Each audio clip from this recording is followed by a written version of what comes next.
Bonjour à tous, ravi de vous retrouver pour cette nouvelle édition spéciale de Sénat 360. Voici les titres. Le Sénat dénonce des dysfonctionnements majeurs au sommet de l'État. Après 7 mois de travaux, la commission d'enquête sur l'affaire Benalla a présenté son rapport. 13 préconisations pour en finir avec les collaborateurs officieux et assurer la sécurité du président de la République. Le détail dans un instant. Et dans leur rapport, les sénateurs estiment qu'Alexandre Benalla doit être poursuivi pour parjure, tout comme Vincent Crase, soupçonné d'avoir menti sous serment. Et ils ne sont pas les seuls. Les cas d'Alexis Collère, Patrick Stroda et du colonel Lavergne sont aussi dans le collimateur pour rétention d'informations. Les explications à suivre. La réponse de l'Élysée n'a d'ailleurs pas tardé. À l'issue du Conseil des ministres, Benjamin Griveaux, porte-parole du gouvernement, a répondu à la mise en cause du Sénat. Il évoque des contre-vérités. L'Élysée aura l'occasion d'apporter des réponses factuelles, a-t-il déclaré. Vous l'entendrez dans cette édition. Et je vous rappelle d'ailleurs que vous pouvez réagir sur Twitter avec ce hashtag Sénat360. Pour m'accompagner cet après-midi, on retrouvera Alexandre Poussard en direct de la salle des conférences pour les réactions des sénateurs à ce rapport sur l'affaire Benalla dans notre multiplex politique et parlementaire tout de suite.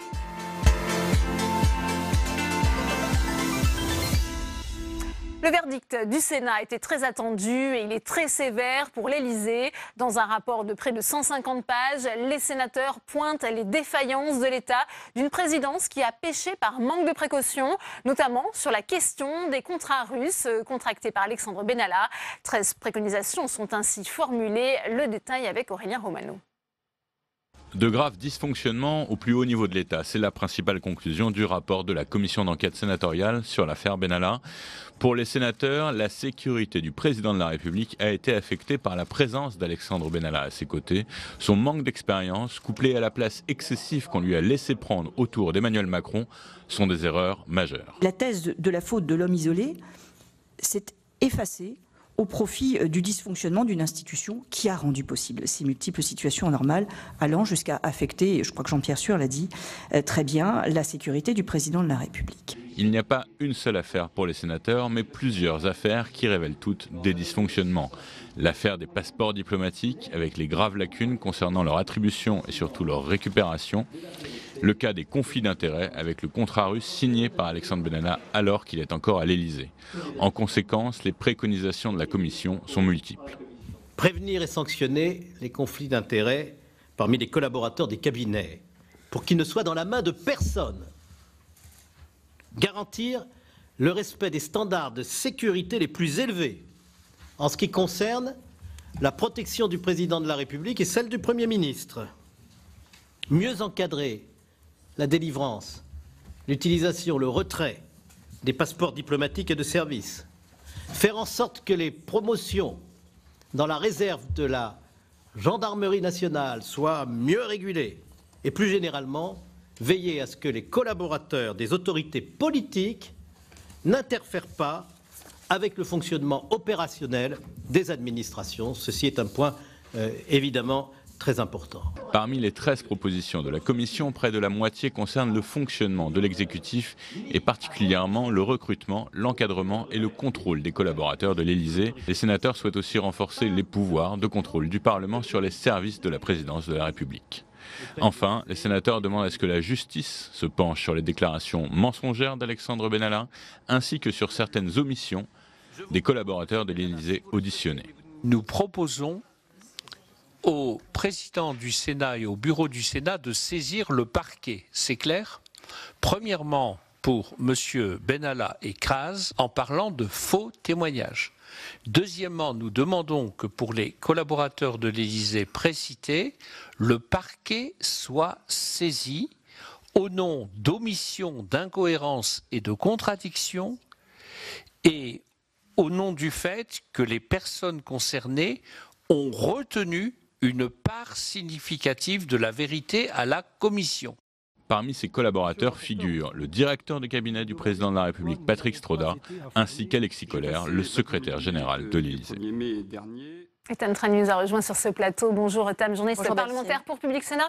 On vient d'entendre pour les préconisations du Sénat, mais le Sénat frappe aussi un grand coup, on l'a entendu, en demandant des poursuites pour parjure pour Alexandre Benalla et Vincent Crase, ancien salarié de La République En Marche. C'est lui que l'on voit aux côtés de l'ancien chargé de mission lors des violences de la contrescarpe. Tam. Et oui, effectivement, Delphine, pour les rapporteurs et pour le président de la commission d'enquête, il est très clair que l'ancien chargé de mission de l'Élysée a menti sur les raisons pour lesquelles il a obtenu un permis de port d'armes. Alexandre Benalla a déclaré que ce permis lui avait été délivré pour des raisons de sécurité personnelle. Et bien, tous les autres témoignages montrent que ce permis lui a été délivré au titre de ses missions à l'Élysée. Il a notamment été contredit dans ses propos par Patrick Stroda, le directeur de cabinet d'Emmanuel Macron. Regardez ces extraits des auditions qui ont été sélectionnés par Quentin Calmet.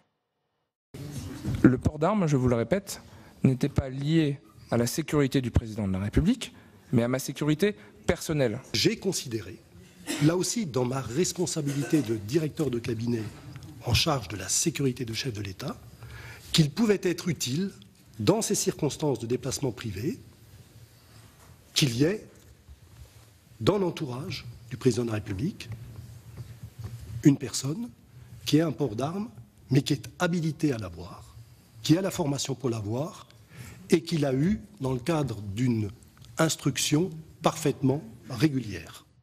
Mais ce n'est pas le seul point, Tam, qui pose problème dans les déclarations d'Alexandre Benalla. Oui, puisque les sénateurs ont relevé pas moins de 7 pages de faux témoignages et, je cite, de retenues significatives d'informations, et de très nombreuses interventions d'Alexandre Benalla sont concernées. Écoutez-le également sur la question des passeports diplomatiques. Là encore, son témoignage est contredit par celui de Patrick Stroda. La délivrance de passeports diplomatiques est automatique. La délivrance de passeports diplomatiques est automatique pour l'ensemble des personnels qui peuvent être amenés à se déplacer avec le président de la République. Ce qu'ils ont été rendus, ils sont au bureau que j'occupais à l'Élysée, donc je pense que l'Élysée a dû s'en occuper.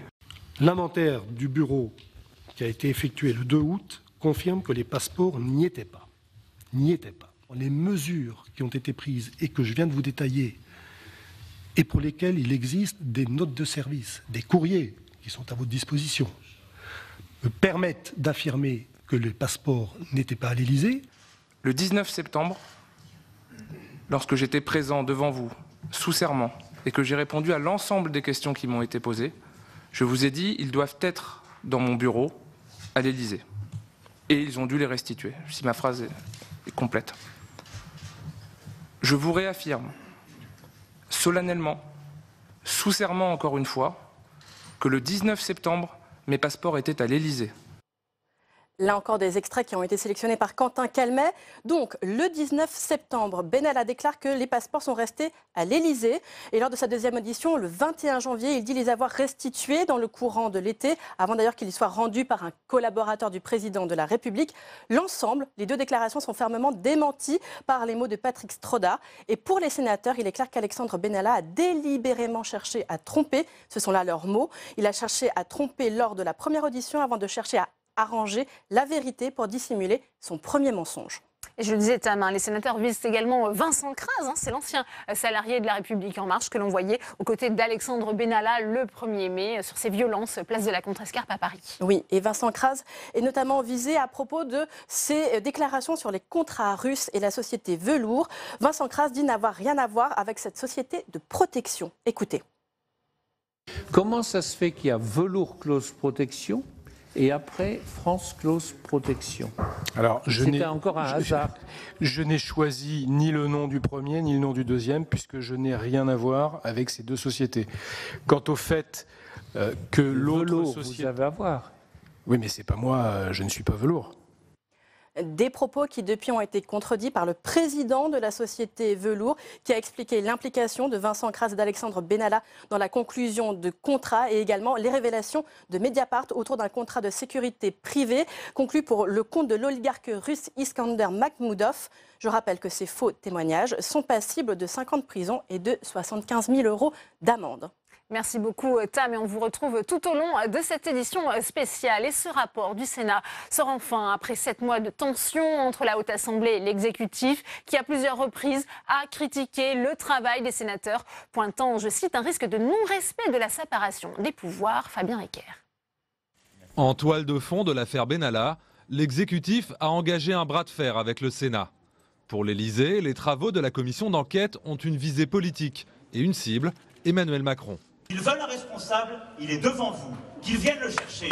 Et ce responsable, il répond au peuple français et au peuple souverain. Personne n'est dupe de ce qui se passe, de ce qui s'est passé cet été, de l'instrumentalisation de ce qui est tout de même une dérive au départ personnelle. Pour la majorité présidentielle, l'opposition, et en particulier la droite sénatoriale, serait donc engagée dans une chasse aux sorcières pour affaiblir le président de la République et porterait surtout atteinte à la séparation des pouvoirs. Je pense que ça pose un précédent.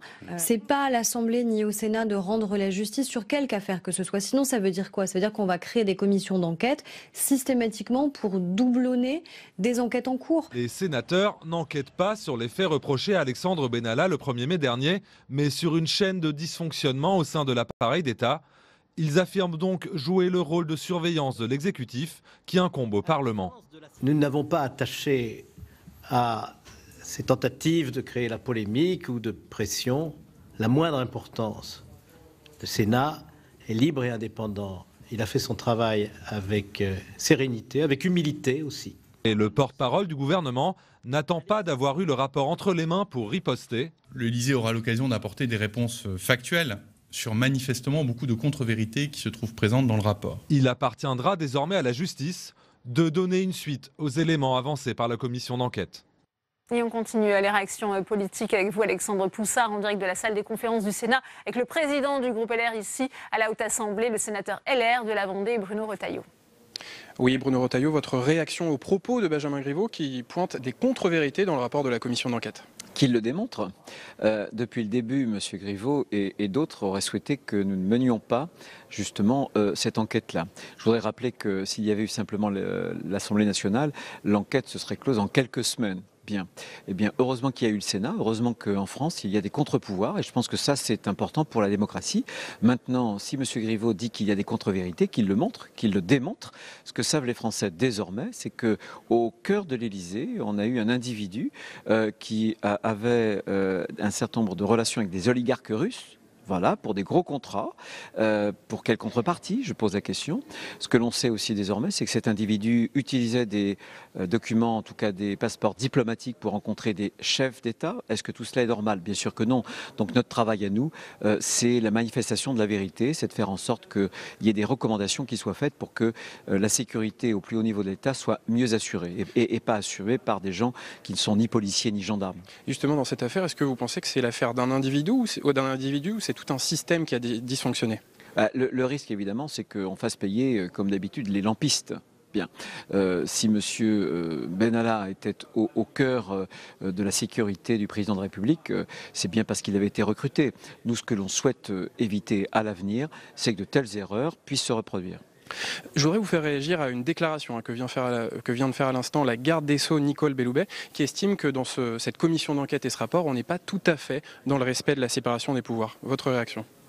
Ma réaction, c'est que on voit bien que l'Élysée organise la montée en puissance d'un certain nombre de personnalités qui sont liées à M. Macron. On voit 2 ministres, on voit aussi mon homologue à l'Assemblée nationale qui préside le groupe En Marche, mais ça ne nous fait pas scier du tout. Vous savez, nous, on a des règles. Nous avons fait condamner, il y a quelques mois, justement par parjure, un professeur de médecine. Dans les mêmes conditions. Alors, il n'y a pas de poids, de mesure.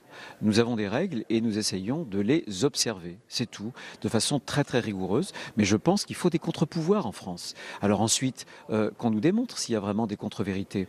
Mais très franchement, les Français ont pu observer le sérieux de la commission des lois, des rapporteurs et du président Philippe Bas. Et justement, sur cette question du parjure, le rapport pointe la rétention de la vérité par 3 hauts responsables de l'Élysée, Alexis Kohler, Patrick Stroda et Lionel Lavergne. Est-ce qu'il faut être sévère avec eux? C'est à la justice de le dire.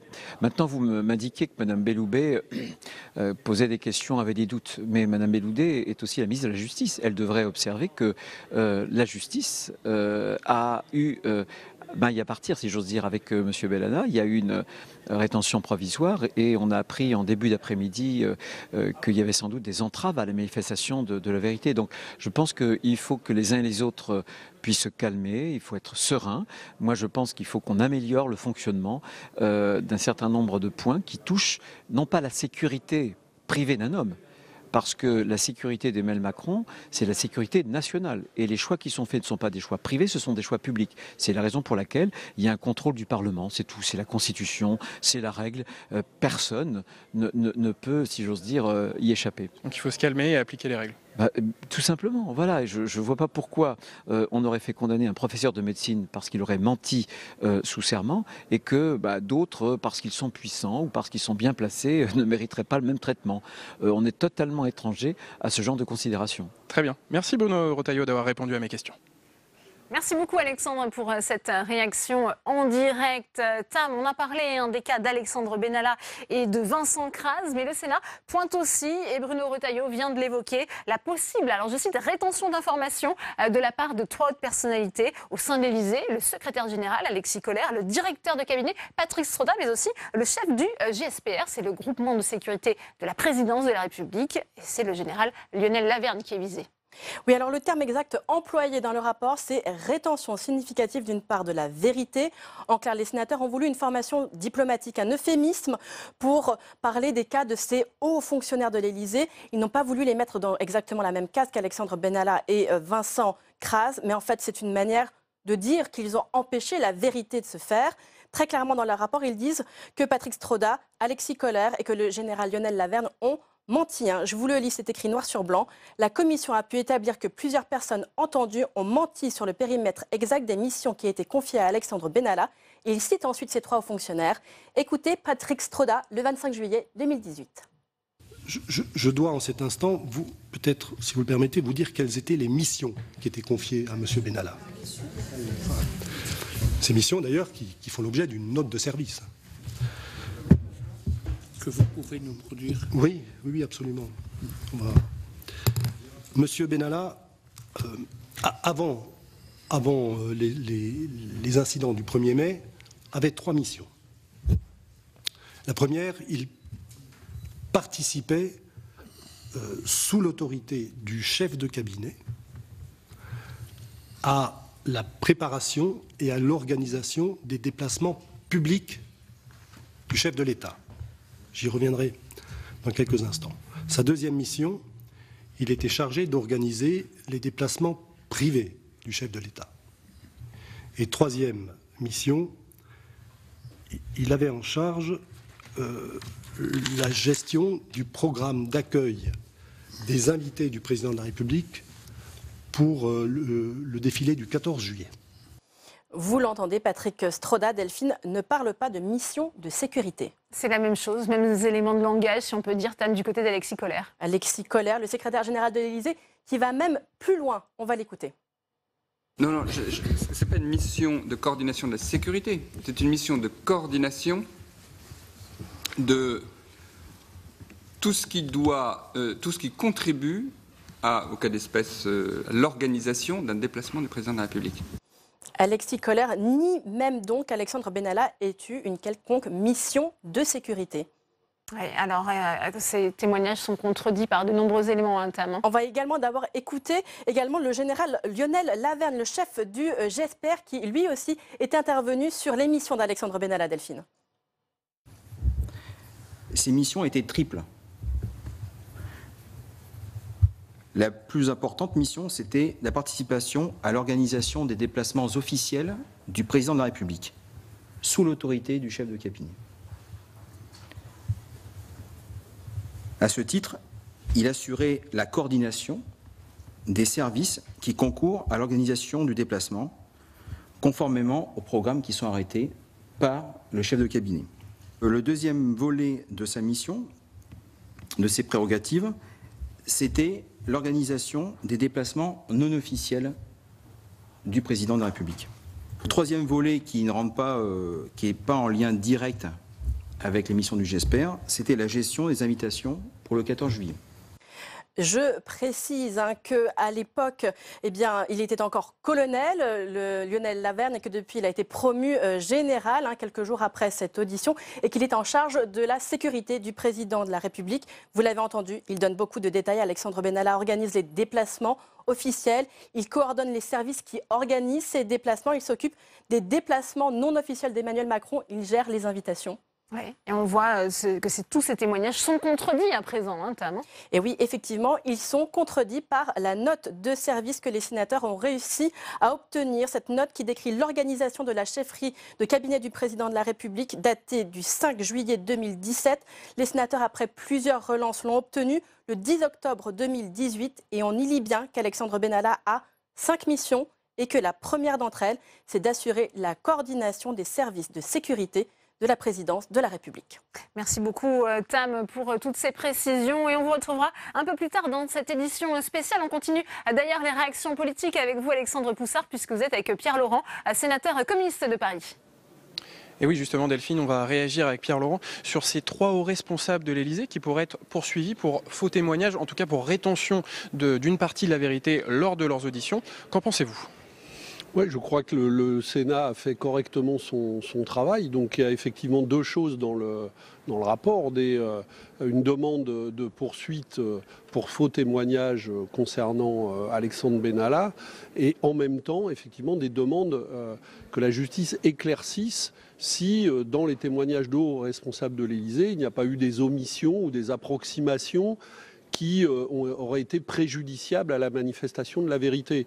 Donc toutes ces questions sont posées avec beaucoup de précision dans le rapport de la commission d'enquête sénatoriale qui demande tout naturellement maintenant à la justice de prendre le relais, qui demande que des poursuites soient instruites pour pouvoir justement éclaircir définitivement tous les faits. Finalement, dans cette affaire, ce sont tous les dysfonctionnements d'un système qui sont mis en lumière. Oui, absolument. On voit bien qu'il ne s'agit pas seulement de la situation de tel ou tel homme. Il s'agit du fait qu'à l'intérieur du système de l'État, au plus haut niveau de l'État, il y a eu des dysfonctionnements graves pour la démocratie. Et le Sénat, je crois, a fait œuvre utile en allant au bout du travail de la Commission, alors qu'à l'Assemblée, on sait que la Commission a été très vite stoppée par la majorité En Marche. Ici, nous avons été au bout du travail et je le répète, il est parfaitement légitime maintenant que soient engagées des poursuites qui sont demandées dans le Sénat puisqu'il y a eu faux témoignage et donc c'est la règle. Quand il y a faux témoignage, il doit y avoir poursuite devant une commission d'enquête, il doit y avoir poursuite judiciaire. Alors apparemment, la publication de ce rapport fait monter un peu la tension entre l'exécutif et le Sénat. Benjamin Griveaux parle de contre-vérité, Nicole Belloubet parle d'un non-respect de la séparation des pouvoirs. Quelle est votre réaction ? Je crois que le gouvernement, qui a pas fait beaucoup preuve de prudence, c'est le moins qu'on puisse dire dans cette affaire, devrait cette fois-ci être un peu plus prudent que ça. Parce que déjà au début de l'affaire, ils nous ont expliqué qu'il n'y avait rien du tout. Et puis on s'est aperçu très vite qu'il y avait des faits graves. Donc moi j'inviterais le gouvernement à la prudence. Et si ces déclarations présageaient du fait qu'on chercherait à entraver la mise en œuvre des poursuites qui sont aujourd'hui, qui doivent être engagées légitimement pour faire totalement la clarté, là ce serait encore plus grave encore. Donc je crois que le gouvernement devrait faire attention parce que le rapport est d'une précision chirurgicale, établit les faits clairement et donc il faut en tenir compte. Très bien. Merci Pierre Laurent d'avoir répondu à mes questions. Merci beaucoup Alexandre pour cette nouvelle réaction. On va continuer d'analyser les conséquences de la publication de ce rapport sénatorial sur l'affaire Benalla avec mes invités qui m'ont rejoint sur ce plateau. J'ai le plaisir d'accueillir Muriel Jourda. Bonsoir, merci d'être avec nous. Vous êtes sénatrice LR du Morbihan, co-rapporteur de cette commission d'enquête parlementaire. Jean-Luc Fichet est également avec nous. Bonsoir. Vous êtes sénateur socialiste du Finistère. Philippe Bonnecarrère est également sur ce plateau. Bonsoir. Sénateur centriste du Tarn. Et puis, pour nous éclairer sur cette affaire Benalla, Jean Garrigue, vous êtes historien, professeur à l'Université d'Orléans et à Sciences Po. Merci d'être sur ce plateau. Muriel Jourda, après 7 mois de travaux, ce rapport tant attendu a enfin été présenté ce matin à la presse. Un verdict implacable, sévère pour l'Élysée. Écoutez, j'ai le sentiment qu'effectivement l'Élysée l'a trouvé sévère. Nous nous sommes contentés d'être assez factuels et d'analyser à la fois les auditions et les documents qui nous avaient été adressés et qui effectivement font ressortir un certain nombre de dysfonctionnements que nous ne pouvions pas passer sous silence. Oui. Est-ce qu'il y a une volonté politique, une sorte de travail politique qui a été fait avec ce rapport sénatorial? On voit, Jean-Luc Fichet, les critiques nombreuses de la part soit des membres du parti présidentiel, soit Benjamin Griveaux, qui justement a parlé de contre-vérité à l'issue du Conseil des ministres ce matin. On se pose la question de savoir s'ils prennent la mesure du problème qui est posé. Puisque au-delà de l'affaire Benalla, ce que l'on constate quand même, et ce que le rapport met bien en évidence, c'est l'ensemble des dysfonctionnements qui tournent autour de la présidence de la République. Et bien évidemment que à chaque étape, les choses, on nous dit mais non, c'est une tempête dans un verre d'eau, c'est pas grave, qu'ils viennent me chercher. Puis tout d'un coup, il y a un rapport qui est la suite d'un travail conséquent qui a été fait par les sénateurs et qui met en évidence des dysfonctionnements, qui les nomme et qui dit voilà, maintenant on va vous faire des propositions pour que cela ne se reproduise plus. Alors bien sûr que à partir du moment où la chose est dite et elle est faite, ça pose des problèmes et ça gêne ceux qui n'y croyaient pas jusqu'à maintenant. Ouais. Le Sénat est dans son rôle, Philippe Bonnecarrère, avec cette mission de contrôle parlementaire? Je crois que oui, il ne faut jamais reprocher au Sénat de vouloir aller plus loin dans le travail et aussi d'aller plus loin en termes de transparence. Je crois aussi que le Sénat, qui a un mode électoral qui lui est propre, en tout cas qui est indépendant de l'élection présidentielle, doit jouer son rôle de contre-pouvoir. Peut-être un peu une nuance par rapport à une forme de tension à la première lecture de ce rapport. Il y a effectivement des constatations de dysfonctionnement, mais il y a aussi 13 propositions qui, me semble-t-il, sont pondérées, raisonnables et peuvent intéresser l'exécutif une fois qu'il aura souhaité en prendre une lecture plus apaisée. Jean Garrigue, est-ce que le rapport du Sénat est de nature à apaiser les relations entre la Haute Assemblée et l'exécutif? Au contraire, est-ce que ça met de l'huile sur le feu, selon vous? Je ne suis pas sûr que ça aboutisse à un apaisement des relations, mais ça aura abouti au moins à deux choses. D'une part, à faire reconnaître par le grand public ce qu'est le rôle du Sénat, ce qu'est un contre-pouvoir législatif. Et à mes yeux, d'amoureux du système parlementaire, c'est quelque chose de très important. Et je pense que cette commission sénatoriale a joué ce rôle de manière exemplaire, avec à la fois la précision et la retenue qui s'imposait, en laissant d'un côté tout ce qui concernait les investigations judiciaires et en se polarisant sur les questions de fonctionnement du système politique. Et la deuxième chose, ce sont précisément ces préconisations. Moi, en tant qu'observateur de la vie politique, il y a très longtemps que je pointe ces dysfonctionnements. La toute-puissance du système présidentiel, de la présidence dans le système de la Ve République en est véritablement la preuve tangible. Je veux dire qu'il y a une nécessité de réguler le recrutement des collaborateurs de l'Élysée, d'enquêter sur leur capacité, etc. Donc je veux dire que ces préconisations sont très importantes parce qu'au fond, c'est ce qui va ressortir de ces enquêtes. Et tout l'enjeu, on voit bien, du Sénat, ce n'était bien de ne pas empiéter sur le travail de la justice. Ça a été d'ailleurs rappelé ce matin par Philippe Bas, le président de la Commission des lois, président de cette commission d'enquête. Je vous propose de le réécouter tout de suite. Il y a la part de l'autorité judiciaire, il y a la part de l'enquête parlementaire. Elles sont complémentaires et elles vont dans la même direction. C'est très important de le dire. Nous avons confiance dans les institutions de la République, le Parlement auquel nous appartenons, bien sûr, la présidence de la République, l'autorité judiciaire, le gouvernement, et nous tenons à ce que cette confiance soit confortée par les propositions que nous faisons, qui sont des propositions constructives, destinées à éviter qu'à l'avenir, on puisse se retrouver dans ce genre de situation. Muriel de Jourda, des propositions constructives qui soulignent malgré tout, c'est un premier constat, que la sécurité du président de la République a été particulièrement affectée pendant la première année de son quinquennat, en cause la présence d'Alexandre Benalla à ses côtés.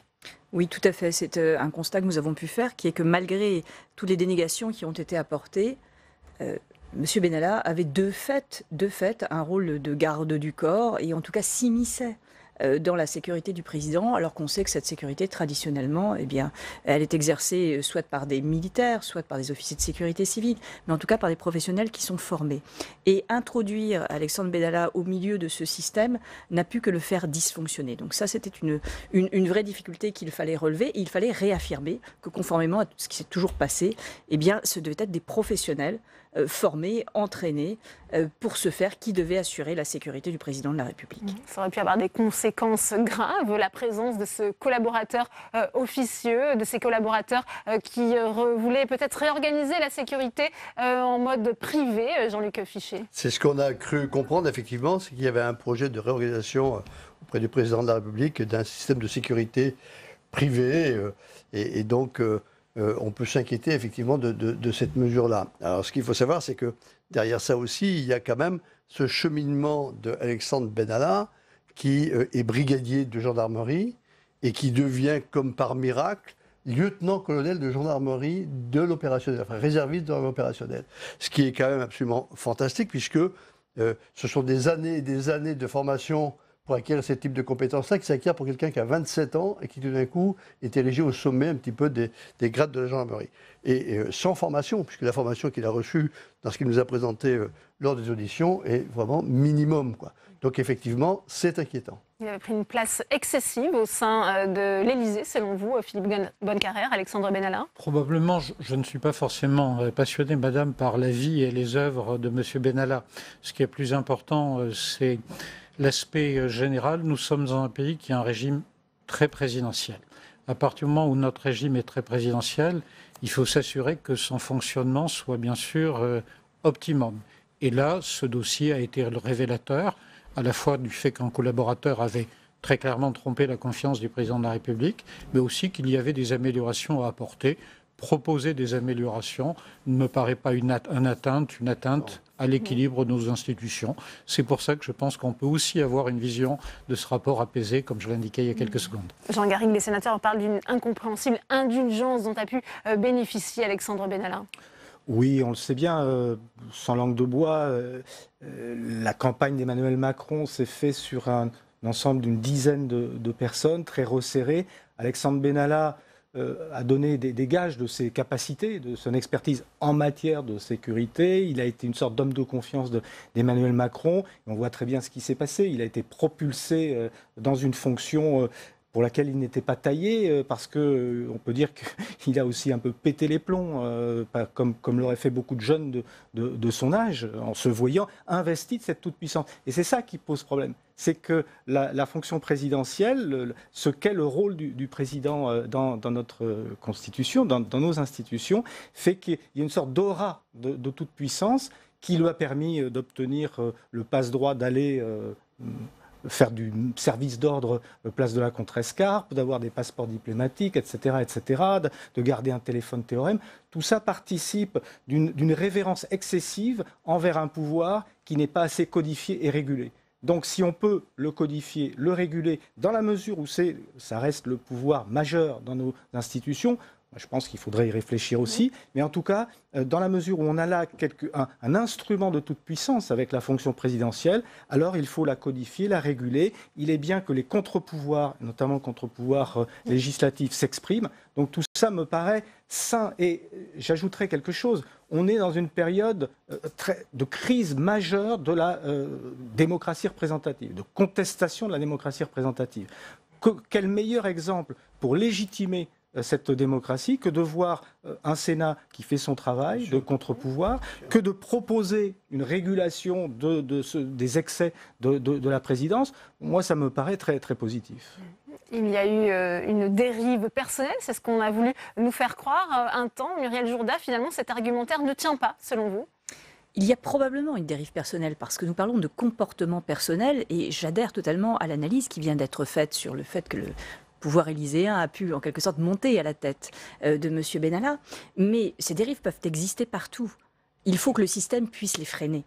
C'est ça la difficulté. Qu'il y ait une dérive peut arriver. Mais là, nous n'avons pas vu de frein à tous ces comportements personnels de M. Benalla. Bien au contraire, je crois qu'on l'y a encouragé parce que finalement, quoi qu'il ait demandé, il l'a obtenu. y compris lorsqu'on pouvait se poser des questions sur la nécessité des moyens qu'il demandait. Donc, dérive personnelle, certes, mais qui n'a pas été freinée par un système de régulation tel qu'il vient être décrit, qui permettait d'encadrer les collaborateurs du président de la République. Jean-Pierre Sueur parle, lui, bien d'une sorte de surpuissance. Je vous propose d'écouter le co-rapporteur socialiste de cette commission d'enquête. La liberté et les pouvoirs excessifs laissés à un chargé de mission dans un domaine aussi sensible que la sécurité du chef de l'État témoignent aux yeux de notre commission de l'imprudence de la présidence de la République dans l'encadrement d'un individu qui avait pourtant fait preuve par le passé de comportements professionnels inappropriés. Vous lirez le rapport. La commission a ainsi découvert qu'Alexandre Benalla avait été licencié de son poste de chauffeur personnel de M. Arnaud Montebourg, alors ministre du redressement productif, en raison de son manque de, je cite, discrétion, responsabilité et transparence, notamment parce qu'il s'était prévalu du soutien du ministre pour une demande déjà de permis de port d'armes.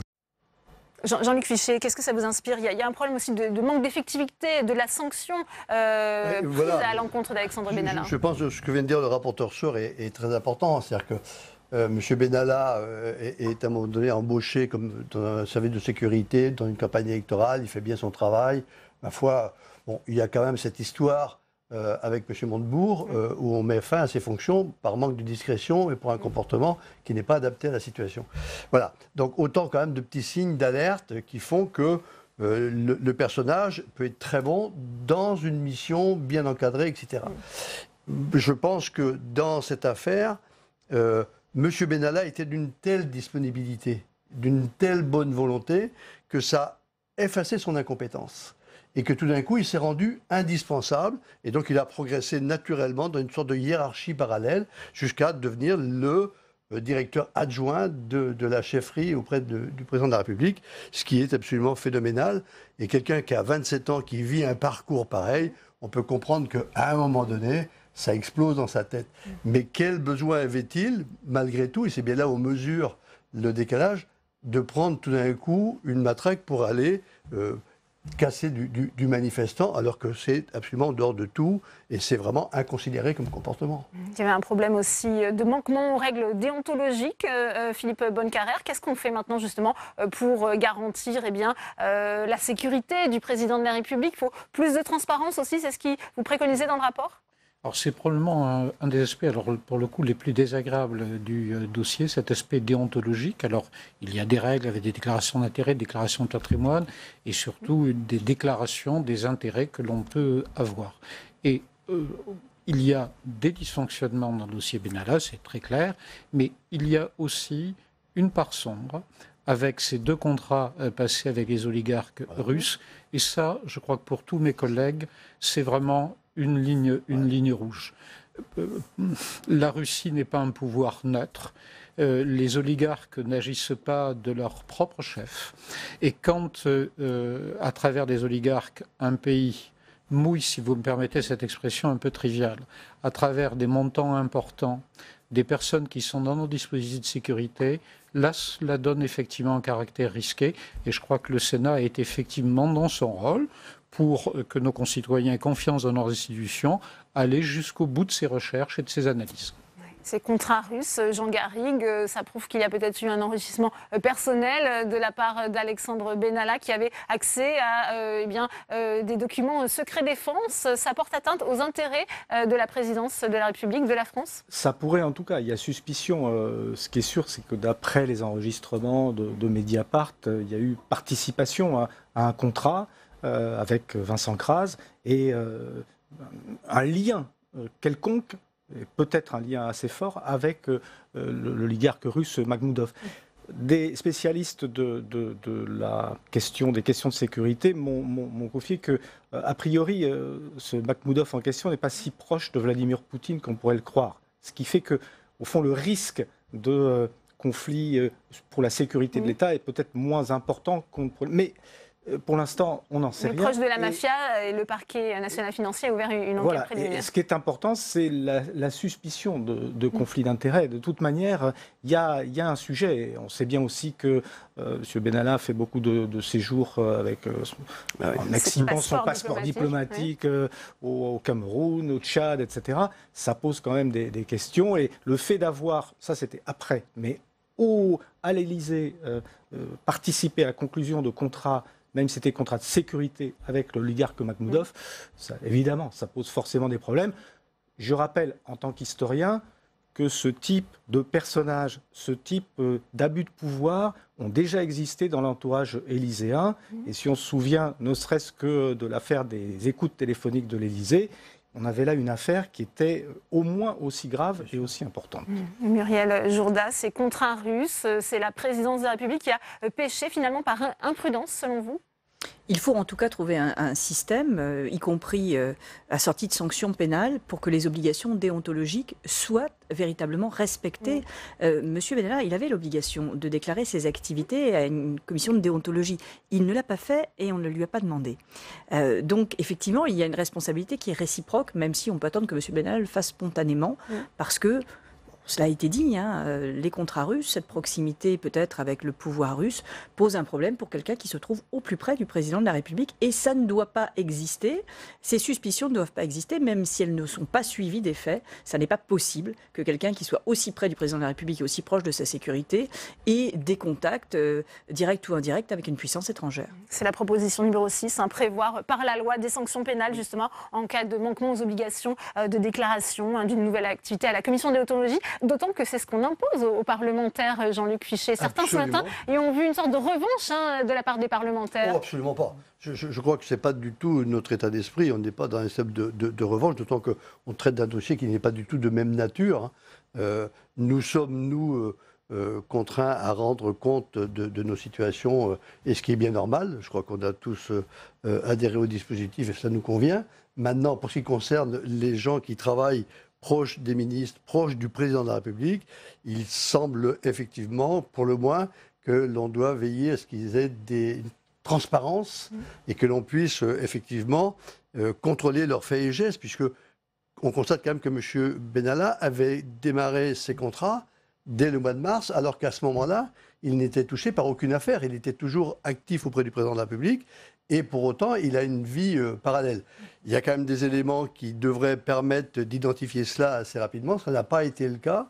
Et donc, elles ont prospéré et elles ont continué à prospérer au-delà du 1er mai, au-delà du 15 mai, au-delà du 28 juillet.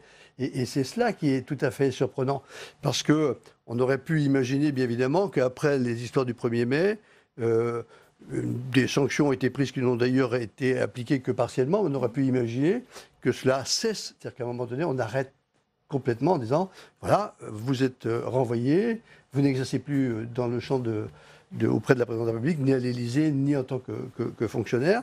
Et puis, vous allez rendre des comptes sur vos agissements. Auquel cas, l'affaire s'arrêtait naturellement, je crois. Et puis le rapport du Sénat, si on a vu un, aurait été assez relatif simple, avec des préconisations qui sont effectivement qu'il faut quand même prendre des mesures pour faire en sorte qu'il y ait plus de clarté dans les modes de recrutement. Et puis aussi qu'il y ait cette confiance importante qui soit restaurée vis-à-vis des services de gendarmerie et de police qui, eux, ne sont pas défaillants. Et qui nous ont dit, dès les premières auditions d'ailleurs, nous, on subissait ce personnage. Nous étions très très mal à l'aise parce qu'il était avec nous intraitable, il était irritable, difficile, et nous n'avions qu'à nous exécuter, ce qui pose quand même question. Il s'agit des premières auditions de la commission d'enquête parlementaire. De mémoire, les syndicats de policiers, ça vous a marqué ce qu'ils vous ont dit, Philippe Bonnecarrère, justement, sur le personnage Alexandre Benalla? Cela a été un élément, ce n'est peut-être pas le point plus fort, puisque cela n'a pas ensuite été confirmé dans la suite des travaux. Mais au-delà de cela, l'essentiel pour nos concitoyens, dans l'attente, la recherche de confiance qu'il y a aujourd'hui au cœur de la société, c'est de savoir que dans notre pays, lorsqu'il y a un problème, et très clairement l'affaire Benalla démontre un problème, bien, il est possible d'aller rechercher la vérité, il est possible de faire son travail en toute transparence, et on est dans un pays où les institutions fonctionnent. La démocratie représentative a effectivement ses faiblesses, elle a probablement besoin d'être renforcée par la démocratie dite participative, mais nos concitoyens voient bien qu'elle fonctionne, que la séparation des pouvoirs est là. Il y a un président de la République qui a une autorité politique forte, mais il y a des formes de contre-pouvoir ou des pouvoirs indépendants, la justice et le Parlement. Et à cet égard, ce matin, le Sénat a assumé très clairement son rôle dans les conclusions qui ont été les siennes. Alors, on attendait ce rapport, je le disais avec impatience. On attendait aussi de savoir si les sénateurs allaient saisir la justice pour parjure. Ça a été donc confirmé par Philippe Bas. On l'écoute. Comme l'ordonnance de 1958 relative à l'exercice de ses pouvoirs d'enquête par le Parlement le prévoit, j'ai donc décidé, conjointement avec les deux rapporteurs, et après avoir consulté ce matin la commission des lois, de demander au président du Sénat que le bureau de notre Assemblée, c'est la procédure, délibère, en vue de saisir le procureur de la République de Paris, des faux témoignages caractérisés de M. Benalla, des contradictions apparues entre les premières déclaration de collaborateur immédiat du président de la République sur le rôle de M. Benalla en matière de sécurité et les éléments et témoignages recueillis par la suite, tout en soulignant d'ailleurs la qualité et la précision de nombreuses informations qui nous ont été apportées par les 10 collaborateurs sur d'autres points très importants. Nous souhaitons aussi que l'ensemble du rapport soit lui-même transmis au procureur de la République afin qu'il puisse apprécier l'existence éventuelle d'autres faux témoignages susceptibles d'avoir été commis par des personnes auditionnées. Il appartiendra donc au bureau d'en décider.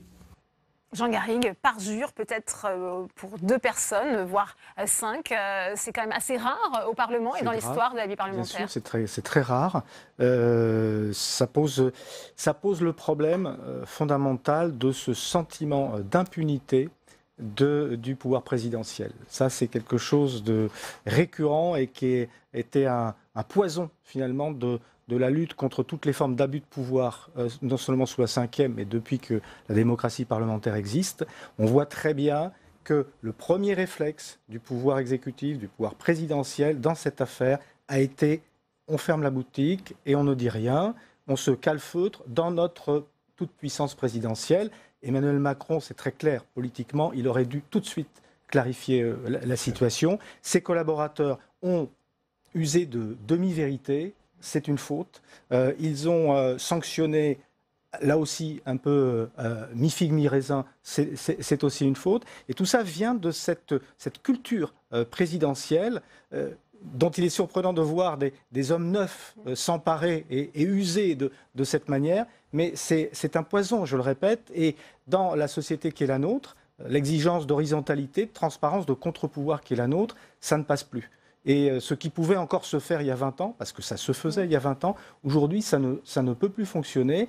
Et il faudra peut-être qu'il y ait des sanctions, justement. Le Sénat est dans son droit. 5 ans d'emprisonnement, 75 000 € d'amende pour avoir menti sous serment devant une commission d'enquête parlementaire. Alors, le Sénat saisit la justice, c'est ensuite à la justice de procéder. Oui, Muriel Jourda, sur ce point, vous avez la certitude qu'il y a donc eu parjure pour ces 2 personnes, mais on voit le Sénat qui pourrait élargir cette demande de saisine de la justice pour 3 hauts fonctionnaires de l'Élysée.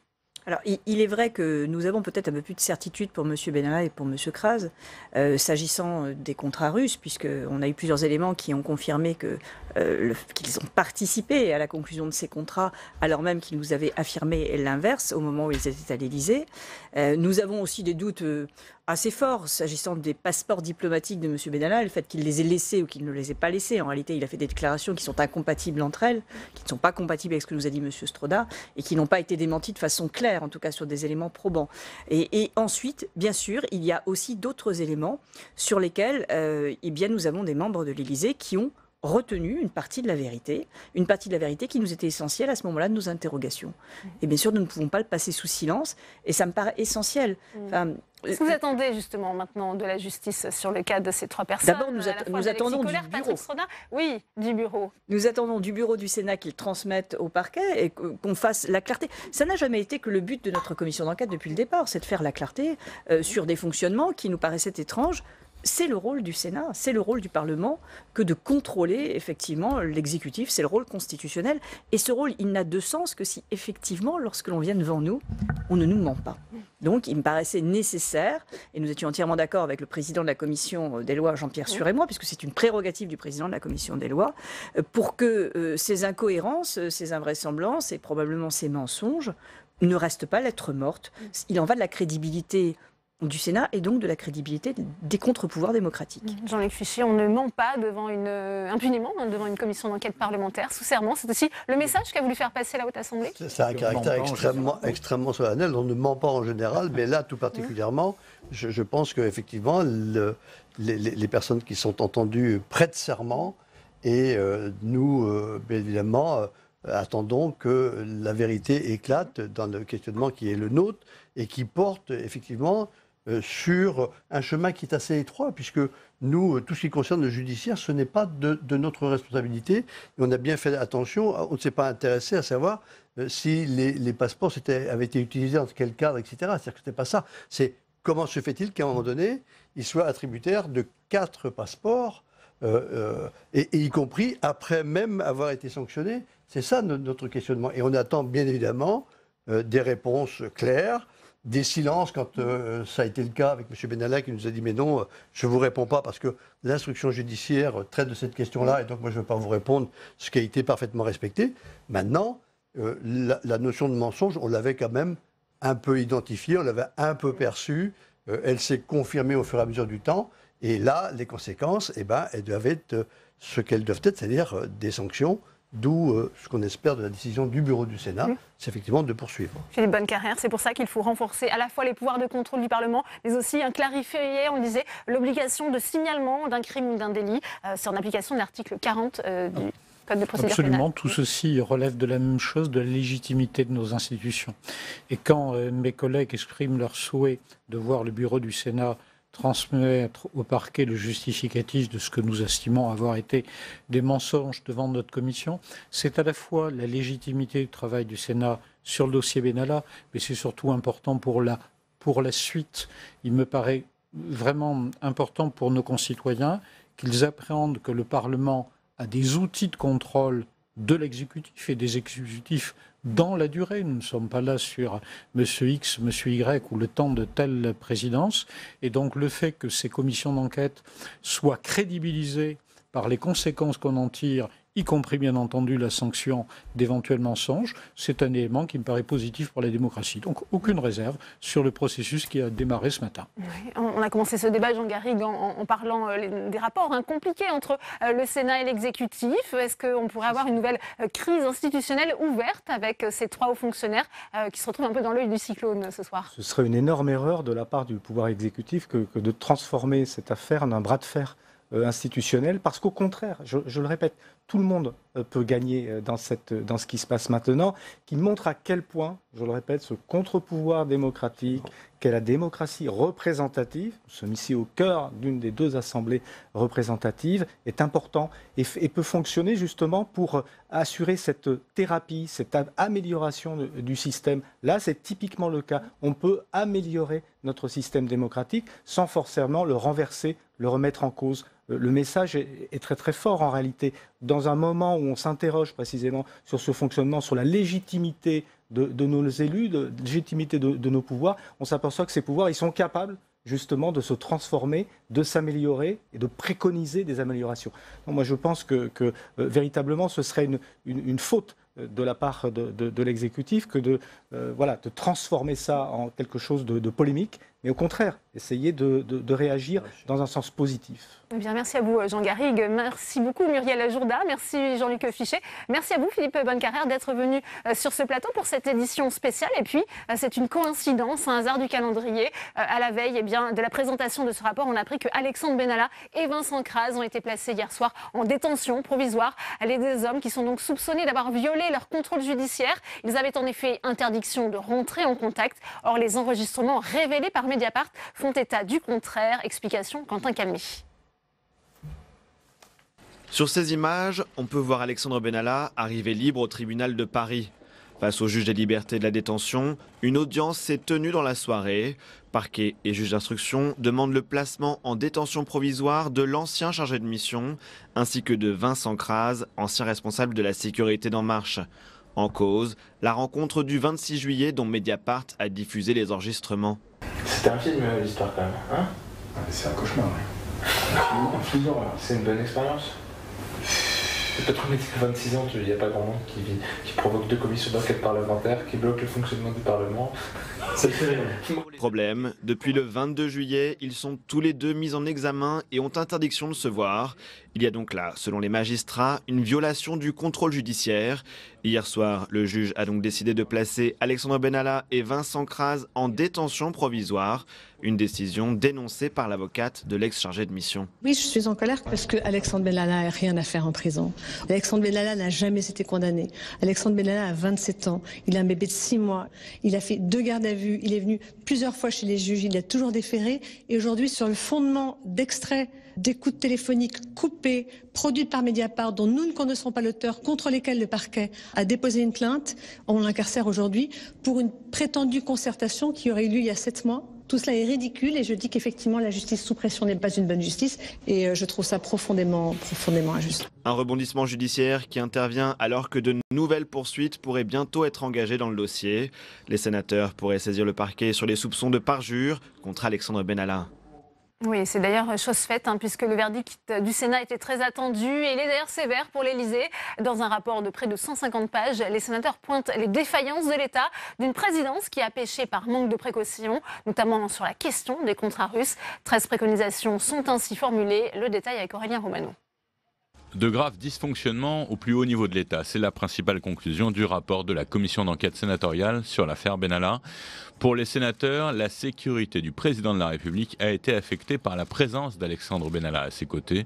Son manque d'expérience, couplé à la place excessive qu'on lui a laissé prendre autour d'Emmanuel Macron, sont des erreurs majeures. La thèse de la faute de l'homme isolé s'est effacée au profit du dysfonctionnement d'une institution qui a rendu possible ces multiples situations anormales, allant jusqu'à affecter, je crois que Jean-Pierre Sueur l'a dit très bien, la sécurité du président de la République. Il n'y a pas une seule affaire pour les sénateurs, mais plusieurs affaires qui révèlent toutes des dysfonctionnements.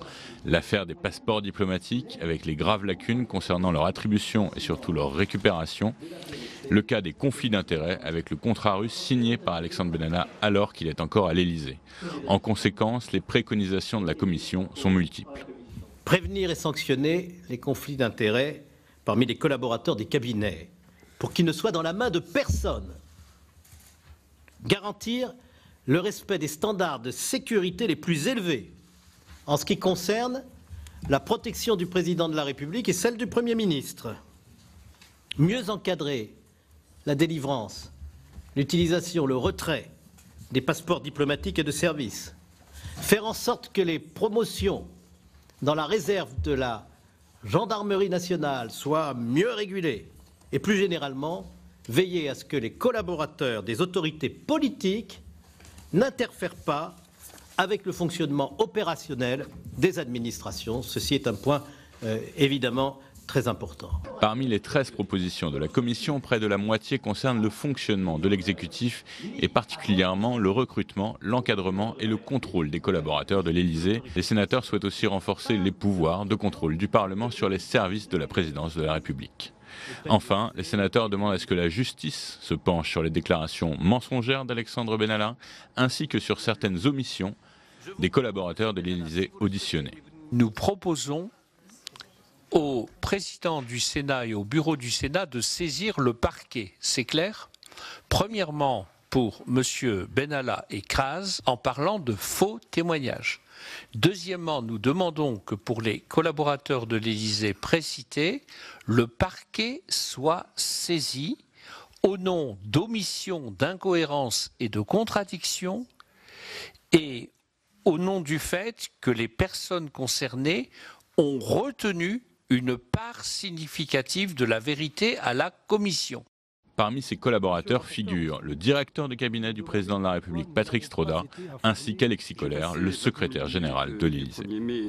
Et nouvelle réaction à la publication de ce rapport sur l'affaire Benalla, c'est celle d'Hervé Marseille, c'est le président du groupe centriste ici au Sénat, sénateur des Hauts-de-Seine. À vos côtés, Alexandre Poussard.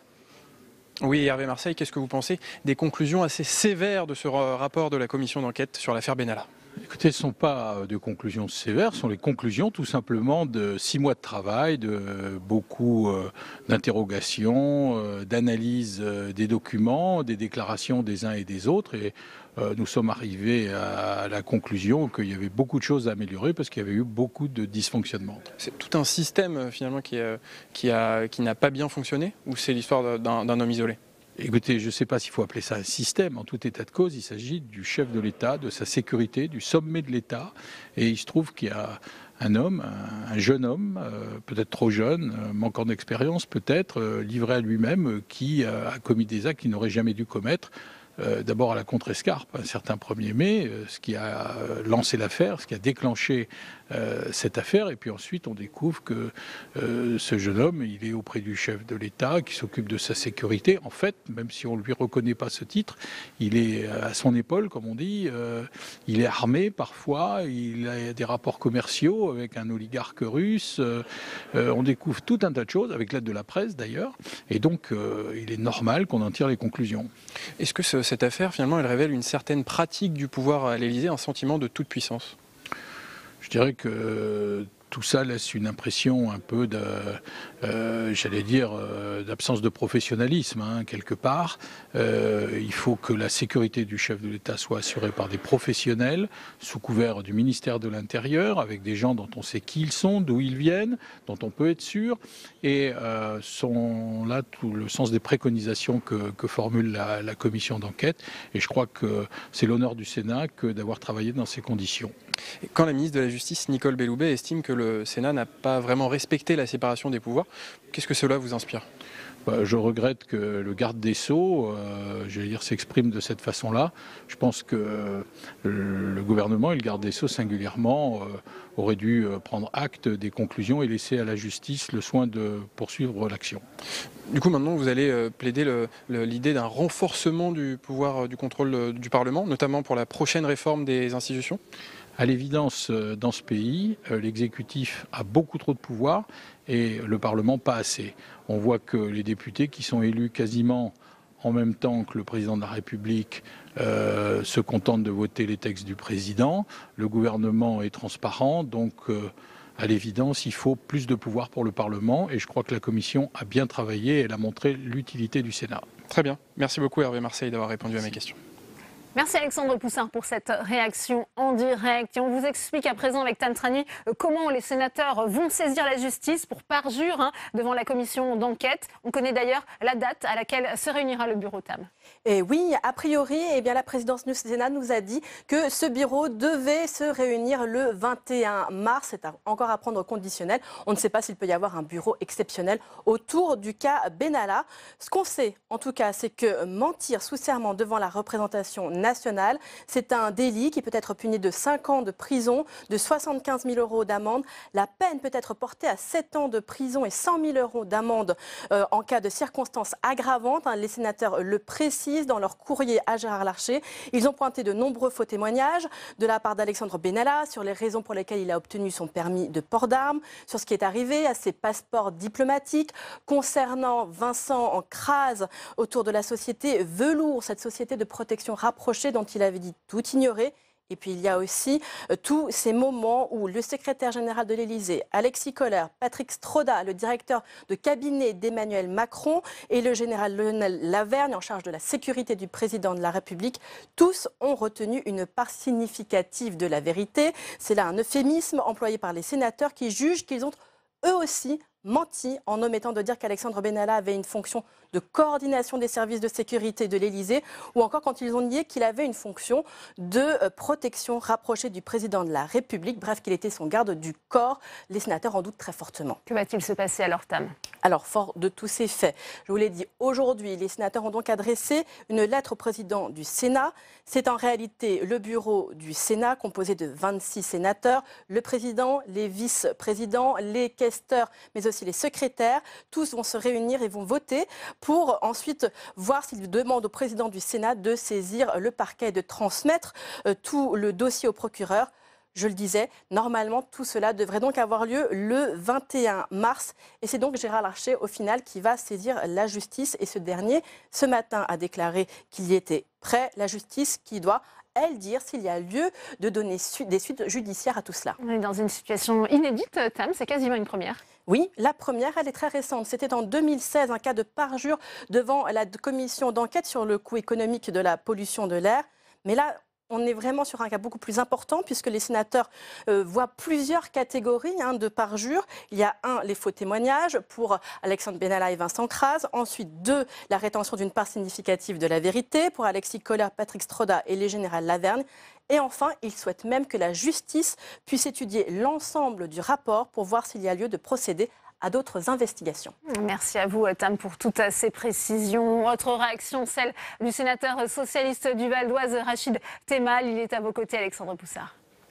Oui, Rachid Temal, que pensez-vous de justement ces faux témoignages qui ont été pointés par le Sénat, faux témoignages d'Alexandre Benalla, de Vincent Crase, et puis également la rétention de certaines parties de la vérité par 3 hauts responsables de l'Élysée?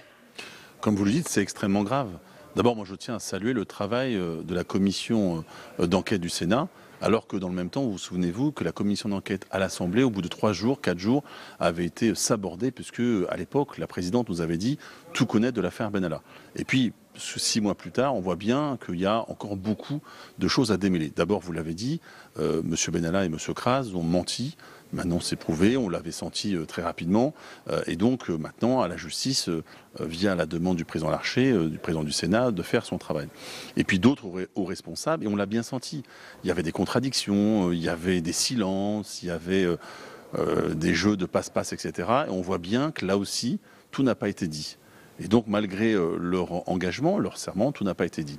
Et encore beaucoup de choses doivent être dites, parce qu'il y a aussi un élément qui est venu montrer qu'il y avait quelques problèmes. D'une question de sécurité, on a vu que tout ça est très large, puisque par exemple la question des contrats russes, où on voit bien que les contrats avec 2 oligarques russes proches de Vladimir Poutine ont été signés, et on retrouve à la fois le monsieur sécurité de l'Élysée, à la fois le monsieur sécurité de la République En Marche, et à la fois là, le compagnon de la madame sécurité de Matignon. On peut s'interroger dans notre République, dans un État, quand on sait aujourd'hui un certain nombre de pratiques, comment ces 3 personnes ont été mêlées, ont signé, ont travaillé avec 2 oligarques russes pour assurer des questions de sécurité.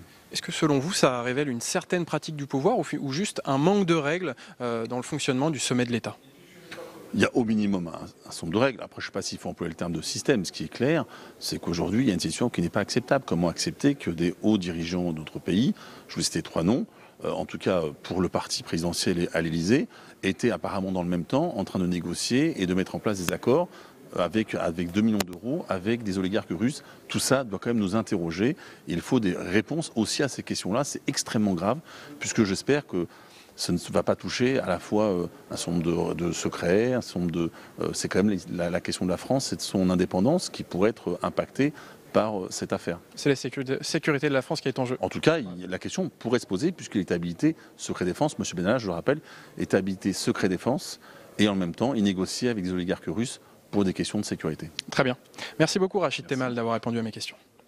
Merci à vous, Alexandre, pour cette nouvelle réaction. Suite de notre édition spéciale sur Public Sénat avec 4 nouveaux invités qui m'ont rejoint ce soir sur ce plateau. Isabelle Vera-Masson, bonsoir. Vous êtes directrice de recherche au CNRS, spécialiste de communication médiatique. Bienvenue à vous. François-Noël Buffet est également sur ce plateau. Bonsoir. Vous êtes sénateur LR du Rhône, vice-président de la commission des lois. Tout comme vous, Jacques Bigot, vous êtes également vice-président de cette commission qui a eu les prérogatives d'une commission d'enquête parlementaire pendant 7 mois. Et vous êtes sénateur sénateur socialiste du Bas-Rhin. Bruno Cotresse est également avec nous sur ce plateau. Vous êtes chercheur au CNRS, au CEVIPOF et enseignant à Sciences Po. Isabelle Véramasson, on a vu ce travail du Sénat très attendu. Qu'est-ce que ça dit, selon vous, justement, des rapports entre l'exécutif et la Haute Assemblée ? Ça dit qu'ils ne s'entendent pas très bien, si c'est ça que vous voulez me faire dire.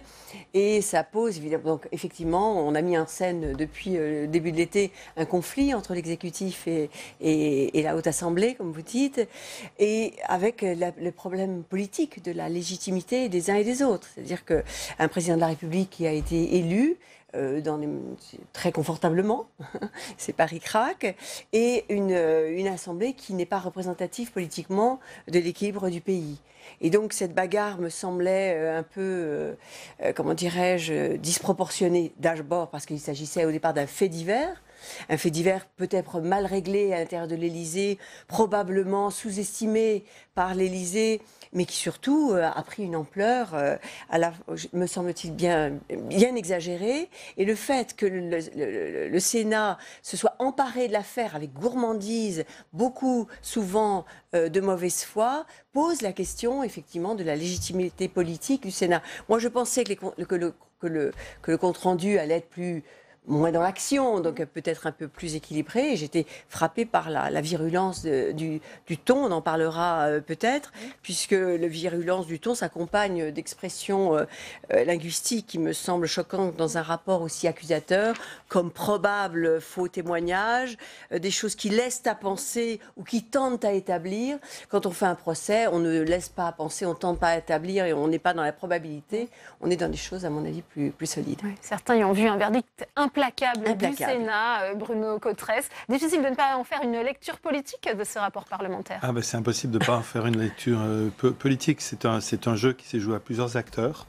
D'abord, globalement, je trouve que le rapport est fidèle au rôle qu'a voulu avoir le Sénat et la Commission. Ils ont été jusqu'au bout de leur logique. Et c'est effectivement un jeu qui s'est joué à plusieurs.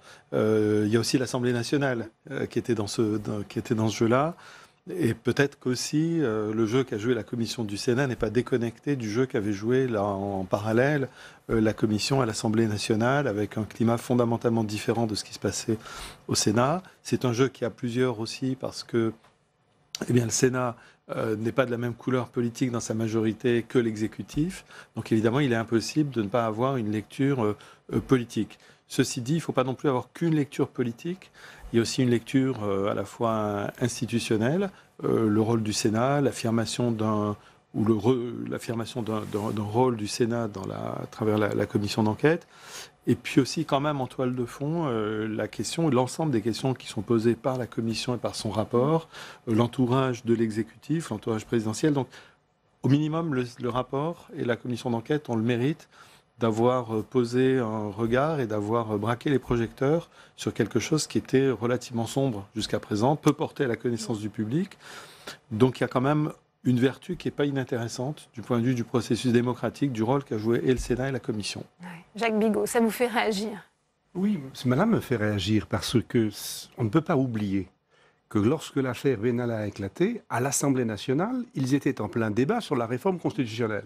Et ce débat a été interrompu parce que précisément les sénateurs d'opposition, certes, mais de droite comme de gauche, posaient la question de dire mais vous êtes en train de faire une réforme et vous êtes en train de vouloir priver le Parlement de son existence et de renforcer les pouvoirs présidentiels. Et à partir de là, la première commission d'enquête décidée, ça a été à l'Assemblée nationale. Donc on était bien dans le rôle des pouvoirs. Et je vous rappelle, madame, que nous sommes dans un système bicamériste, avec deux assemblées. L'Assemblée du Sénat a des pouvoirs législatifs et des pouvoirs de contrôle au même titre que l'Assemblée nationale. Et que donc nous sommes légitimes comme l'Assemblée nationale l'était. La différence, c'est que comme l'Assemblée nationale a une majorité proche du président de la République, ils se sont vite défaussés de leur volonté d'enquête, alors qu'au Sénat, les choses ont été très régulièrement faites, notamment sur une mission d'information sur qu'est-ce qui a dysfonctionné dans l'organisation de la sécurité autour du président de la République. Et je pense que le rapport dévoile un certain nombre de choses qui ne sont pas inintéressantes, qui n'en font pas forcément une histoire d'État, si nous avons des clarifications que les rapporteurs et le président ont eu du mal à obtenir, puisqu'il a fallu attendre jusqu'au mois d'octobre 2018 pour que enfin l'Élysée donne la lettre d'engagement et de mission de M. Benalla pour définir exactement ses missions. Et c'est cette lettre-là qui a révélé que ce qui avait été dit lors des auditions n'était pas tout à fait exact. Il y a quand même un problème. Pourquoi veut-on cacher les choses dans une société dans laquelle, aujourd'hui, nos concitoyens, plus que jamais, demandent de la transparence? Et faisons très attention, dans ces débats à l'heure actuelle que nous avons en France, sur la manière dont on sauvegarde la démocratie. Une démocratie ne peut pas fonctionner sans contre-pouvoir. Le président de la République a été élu avec un premier tour. Qui est pris en compte. Non, le président de la République est en train de travailler. Le pouvoir judiciaire ne contrôle pas une action politique. Il contrôle sur la base du code pénal. Alors que le contrôle politique, c'est la démocratie. Et le président de la République a été élu par un premier tour à 24%, un second tour à 66%, et le contrôle est indispensable. Et un troisième tour. Puisqu'on voit bien que le travail du Sénat, ça a été de marcher sur un fil pendant 7 mois avec justement cette question de la séparation des pouvoirs. Il ne fallait pas empiéter le domaine judiciaire. On vous a beaucoup mis sous pression au moment de l'audition d'Alexandre Benalla, mis en examen. Que va-t-il pouvoir dire? Ça, c'était une des interrogations, François-Noël Buffet. Nous n'avons pas eu le sentiment d'être sous quelconque pression. Et je voudrais revenir sur les propos qui viennent d'être tenus, de contester la légitimité du Sénat à faire le travail qu'il a fait.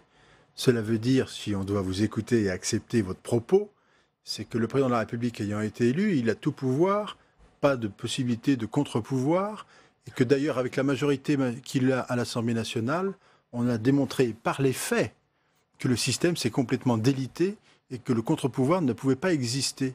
Et c'est bien parce que le Sénat, dans notre organisation institutionnelle, possesseur des pouvoirs qui lui sont donnés par la Constitution, a pu mener correctement cette commission d'enquête en respectant, il faut le redire, à la fois, bien sûr, les procédures judiciaires engagées, combien de fois nous l'avons répété, et en se tenant sur une mission qui est la sienne, qui est le contrôle du fonctionnement d'un certain nombre d'institutions dans notre République, pour ne pas dire de dysfonctionnement.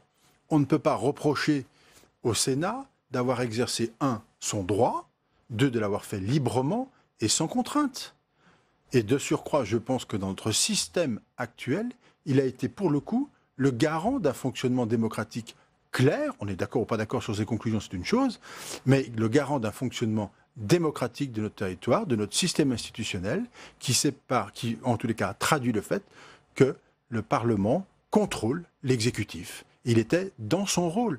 Nier cela ou laisser entendre que ce n'est pas acceptable pour quelconque raison de légitimité, c'est affaiblir notre système et c'est renforcer, me semble-t-il, les populistes dont nous n'avons plus rien à faire et qui nous ont placés dans une situation actuelle dramatique. Oui, moi je pense au contraire que ces 2 commissions d'enquête sur des faits aussi faibles, peu intéressants, affaiblit notre système démocratique, laisse et constamment, moi j'ai écouté toutes les deux commissions, j'ai relu le rapport, il y a constamment des allusions à des choses, comme vous dites, même l'utilisation du mot choses qu'on ne sait pas mais qu'on pourrait savoir. On introduit du doute, de la suspicion. Et, de l'interrogation, oui. De l'interrogation, enfin, beaucoup plus. Cette interrogation est chargée de sous-entendus, de non-dits auxquels personne ne comprend et qui introduit. Parce que les sénateurs n'ont peut-être pas eu la réponse à toutes leurs questions. Oui, mais d'ailleurs ils le disent. La commission n'a pas. Je le lis. La commission. Quelle était la fonction d'Alexandre Benalla? Ça a été le point de départ de la commission d'enquête et au final, après. Quand on ne veut pas comprendre qu'il y a des situations dans lesquelles ambiguës, dans lesquelles une personne a un nom est chargé de mission, ce qui ne veut rien dire du tout, parce qu'en réalité, il a une autre fonction, une deuxième, une troisième, et que c'est presque l'essence de sa fonction, puisque c'est un homme finalement en qui le président de la République a confiance. On sait très bien comment ça fonctionne, sauf que là, c'est quelqu'un qui n'a pas un casier judiciaire, contrairement à ce qui se passe souvent, qui est un militant, à 15 ans, il s'est engagé au Parti Socialiste. Je veux dire, on n'est pas... Pardon, mais ce que je veux dire, c'est que c'est pas un bandit que le président de la République, alors que depuis, enfin moi j'ai vu passer quelques gouvernements, et là, à l'âge que j'ai, et j'ai vu des bandits qui entouraient les... Je vous propose d'écouter la réaction de Jean-Louis Masson. Et là, il a 2 commissions d'enquête. Puisque on parlait de l'unanimité qu'il y a pu y avoir au sein de la commission. Il y a eu quand même 3 abstentions, les 2 sénateurs En Marche et le sénateur non inscrit de la Moselle. Il a expliqué son vote au micro d'Alexandre Poussard. Écoutez. Jean-Louis Masson, vous êtes l'un des 3 sénateurs à s'être abstenu lors du vote du rapport de la commission d'enquête Benalla. Pour quelle raison? Alors, tout d'abord, je voudrais vous dire, et vous le savez, je ne suis pas du tout un soutien de M. Macron et je considère que l'affaire Benalla est un scandale d'État. Ceci étant, il faut faire les choses correctement. Ce rapport sur la commission d'enquête parlementaire était un rapport important. Or, nous avons été prévenus 2 jours avant, seulement 2 jours avant, de ce que l'ordre du jour de la commission était changé et qu'on passait le rapport. Alors sur un dossier aussi important, on ne prévient pas les gens 2 jours avant. Deuxième chose, on est arrivé en commission, on n'avait aucun document.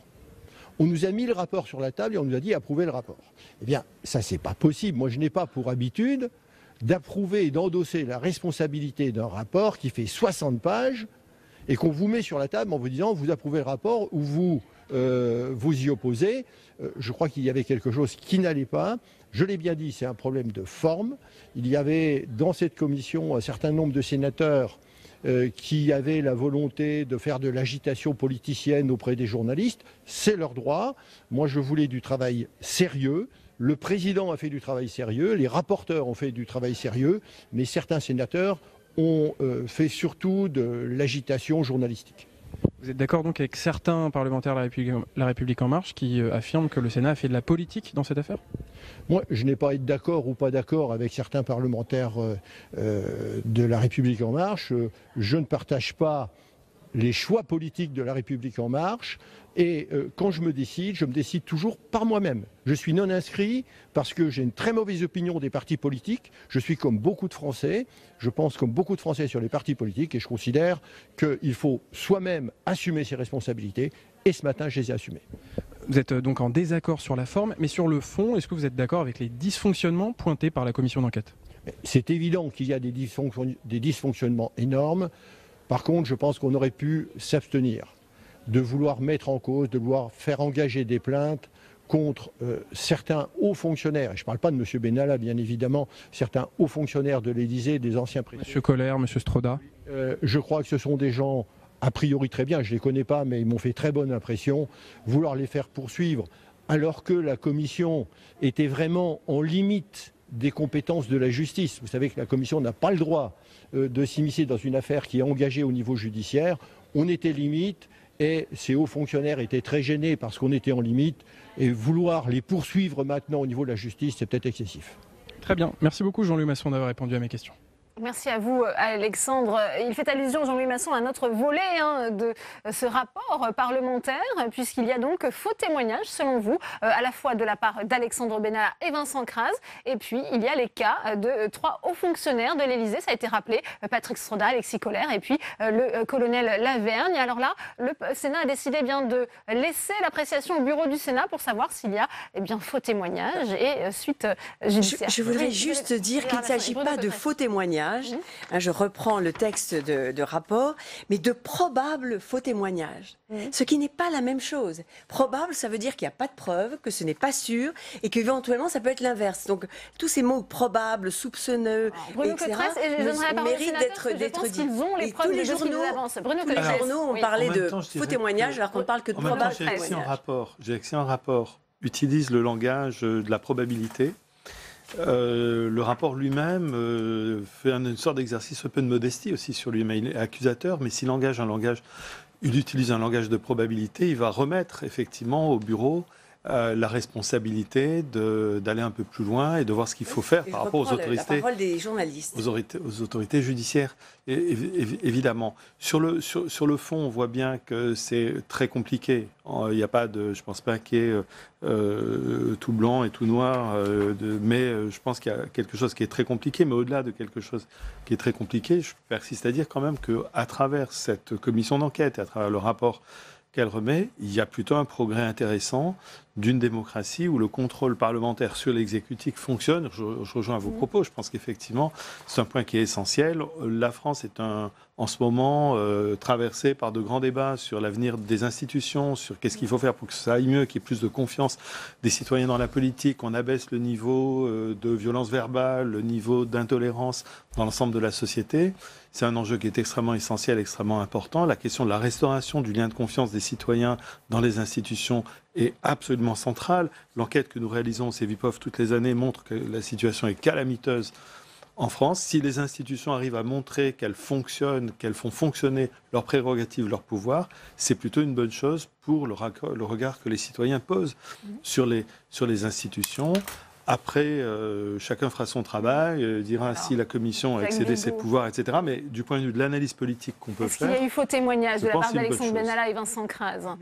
On parle de probable faux témoignage ou de faux témoignage avéré? Il faut être clair, lorsque la commission d'enquête auditionne M. Benalla et qu'il dit à la commission « j'ai restitué les passeports, je les ai laissés à l'Élysée » et qu'on découvre ultérieurement, en auditionnant des gens de l'Élysée, qu'en fait, il ne les a pas rendus et qu'il a fallu attendre le mois de janvier, le fait que le ministre des Affaires étrangères, qu'on a auditionné aussi, et puis dire, on a su qu'il les a utilisés à plusieurs reprises, ces passeports diplomatiques ou ces passeports de service, donc il les avait, manifestement, il n'a pas dit la vérité. Mais lorsque l'on adresse une lettre au bureau du Sénat qui a compétence pour le transmettre, le cas échéant, au procureur de la République, qui seul peut engager des poursuites. Le Sénat ne peut pas engager des poursuites à l'égard de M. Benalla. C'est au procureur de la République d'apprécier, d'où l'idée du probable. Lorsqu'on s'adresse au procureur, c'est au procureur de juger s'il considère que la est suffisante, et ensuite à la justice. Et vous aviez fait cette observation tout à l'heure. Là, on est vraiment dans le respect absolu de la séparation des pouvoirs à l'égard du pouvoir judiciaire. Tout ce qu'a à faire, quelqu'un a prêté serment, il peut être sanctionné pénalement, mais c'est du ressort du procureur de la République et derrière des juridictions qui seront le cas échéant saisies. Donc on est bien sur une probabilité et pas une certitude. Nous n'avons pas affirmé des certitudes. Nous ne jugeons pas, nous, Alexandre Benalla. Avec une petite différence lexicale, puisque le débat est sur ce champ. François-Noël Buffet, pour ce qui est des hauts fonctionnaires, on parle de rétention d'informations. Là, je pense qu'il est important de se reporter au rapport d'une part, mais surtout à la lettre du président de la commission des lois, co-signée par les rapporteurs, adressée au président du Sénat qui va saisir le bureau. Oui. Dans ce courrier, le 21 mars, puisqu'on a la date. Dans ce courrier, il y a une note très précise qui est intitulée « Liste des incohérences et contradictions relevées ». Et il y a des choses très claires. Si je prends simplement le premier point, sur le périmètre des missions exercées par M. Alexandre Benalla, au regard des documents qu'elle a recueillis, la commission a pu établir que plusieurs personnes entendues ont menti. C'est pas probablement, ont menti. Sur le périmètre exact des missions qui étaient confiées à M. Benalla. Personne a menti. Oui, après vous avez le détail, je peux vous lire la lettre. Non mais, on peut jouer sur les mots, hein. Ça peut durer. Ça peut durer. Non, mais parce qu'il y a une démonstration ensuite. Je vous invite à la lire, vraiment, je ne sais pas si vous l'avez eu. Je vous invite à la lire. Il y a une démonstration en fonction des déclarations avec une mise en lumière des contradictions. Donc les choses sont claires, c'est vrai pour d'autres paragraphes. Voilà. Alors ce que je veux dire, c'est qu'effectivement, si le procureur est saisi, il garde l'opportunité des poursuites, et c'est très bien comme ça, et il n'y a pas de discussion, et il décidera ce qu'il veut. Pour ce qui concerne ni M. Benalla, ni M. Kras, les autres personnes, la commission, les rapporteurs ont relevé en fonction des pièces qui leur ont été communiquées, mais également des déclarations qui ont été faites, des contradictions, lesquelles contradictions traduisent qu'il y a vraiment une grande différence entre ce qu'ils ont accepté de dire à la commission et la réalité des faits. On connaît un certain nombre de ces personnes, qui sont des gens de qualité par ailleurs, il n'y a pas de difficulté là-dessus, mais il y a ces contradictions et qu'ils constituent, à l'évidence, une vraie distorsion sur le fond des choses. J'allais presque dire, le procureur appréciera s'il est saisi naturellement avec le bureau de l'autorisation. Mais nous en sommes là. Isabelle Véramasson, il y a quand même des préconisations pour plus de transparence qui appellent à la prudence dans le recrutement des collaborateurs à l'Élysée. On ne peut être que d'accord avec ce que propose le Sénat. Alors on ne peut être que d'accord comme avec Bruno Cotresse lorsqu'il dit qu'il est important qu'il y ait des contre-pouvoirs, qu'il y ait de la transparence et que l'on doit se féliciter qu'une démocratie fonctionne avec les pouvoirs séparés mais qui se contrôlent mutuellement. Bien évidemment, avec le risque quand même que lorsque ça se passe mal, on mette une interrogation sur le principe même.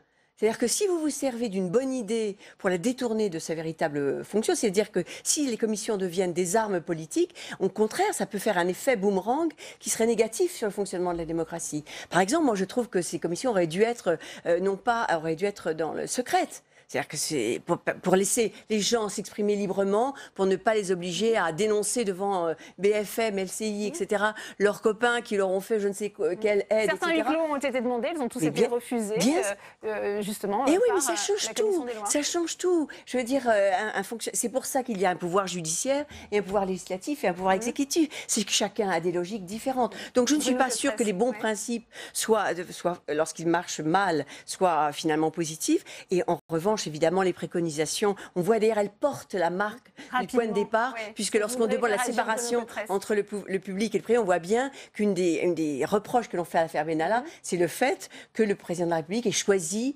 d'utiliser quelqu'un qui vient du privé et non pas un fonctionnaire. Pas du tout, ça n'a rien à voir. La séparation. Non, ça n'a rien à voir. François-Noël Buffet, on a une minute pour conclure. Alors, depuis le début de cette affaire, la vraie question, c'est qu'il n'y a pas eu de sanction. Les faits ont été cachés. On a laissé sur les réseaux sociaux circuler cette fameuse vidéo.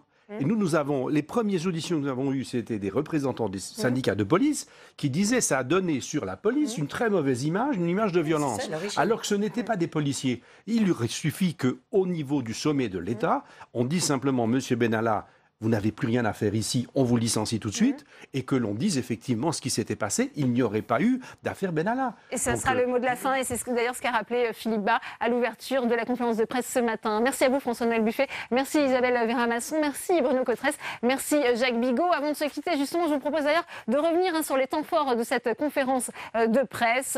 Eh bien, c'est un best-of préparé par Alice Bardot. En bornant strictement notre examen à des questions relatives au fonctionnement de l'État, nous avons réuni suffisamment d'éléments pour estimer que la sécurité du président de la République a été affectée, que de nombreuses erreurs ou anomalies et défaillances ont été constatées, sanctions insuffisantes au départ, justice tenue à l'écart, permis de port d'armes irréguliers, port d'une arme par M. Benalla en présence du président de la République, non-respect des règles de déontologie sur les conflits d'intérêts, maintien en possession de M. Benalla d'un téléphone crypté, de passeports diplomatiques ou de services qui n'ont pas été récupérés, absence d'instruction donnée à la police de l'air et des frontières de ne pas permettre à M. Benalla de sortir au moyen de ses passeports diplomatiques ou de services. Cela fait tout de même beaucoup. Si bien que les faits constatés le 1er mai apparaissent maintenant comme la partie émergée d'un iceberg. Du point de vue du bon fonctionnement de l'État, les informations qui se sont accumulées ensuite sont sans doute plus graves encore que les événements survenus en marge de la fête du travail.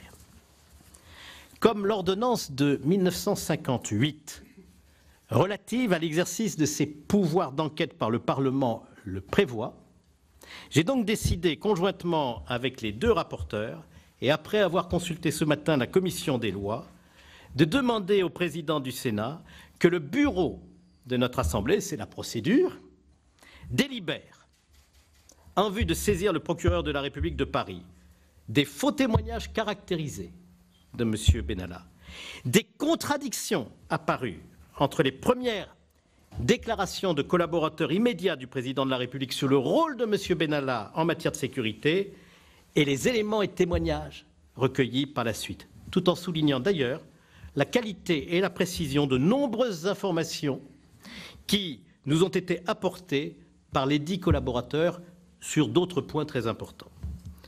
Nous souhaitons aussi que l'ensemble du rapport soit lui-même transmis au procureur de la République afin qu'il puisse apprécier l'existence éventuelle d'autres faux témoignages susceptibles d'avoir été commis par des personnes auditionnées.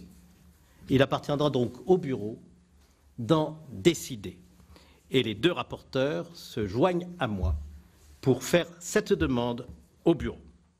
Madame Jourdain. Merci, Monsieur le Président, de me donner la parole pour présenter effectivement d'une façon synthétique, mais que nous pensons néanmoins complète, les travaux que nous avons menés autour de 4 points que je qualifierais de clés qui nous sont apparus au fur et à mesure de nos travaux.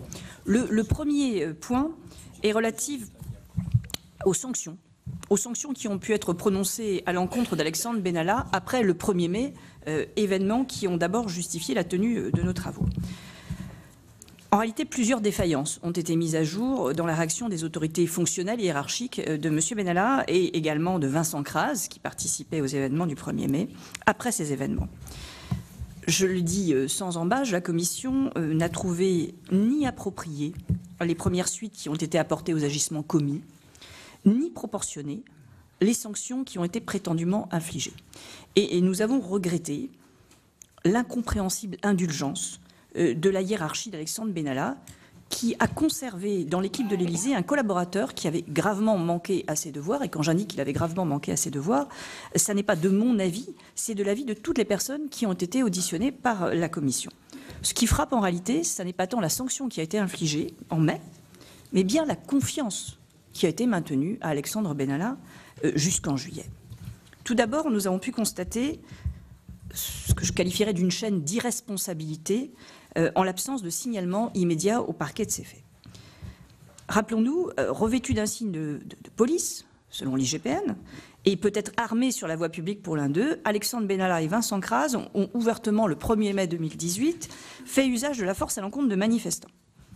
Les suites pénales relèvent aujourd'hui de la justice, mais ces faits présentaient déjà, pour les autorités et fonctionnaires informés, tous les indices qui permettaient d'envisager la commission d'un délit. Et il appartenait donc à ces fonctionnaires informés, en toute hypothèse, de soumettre la qualification de ces faits au parquet en application de l'article 40 du Code de procédure pénale.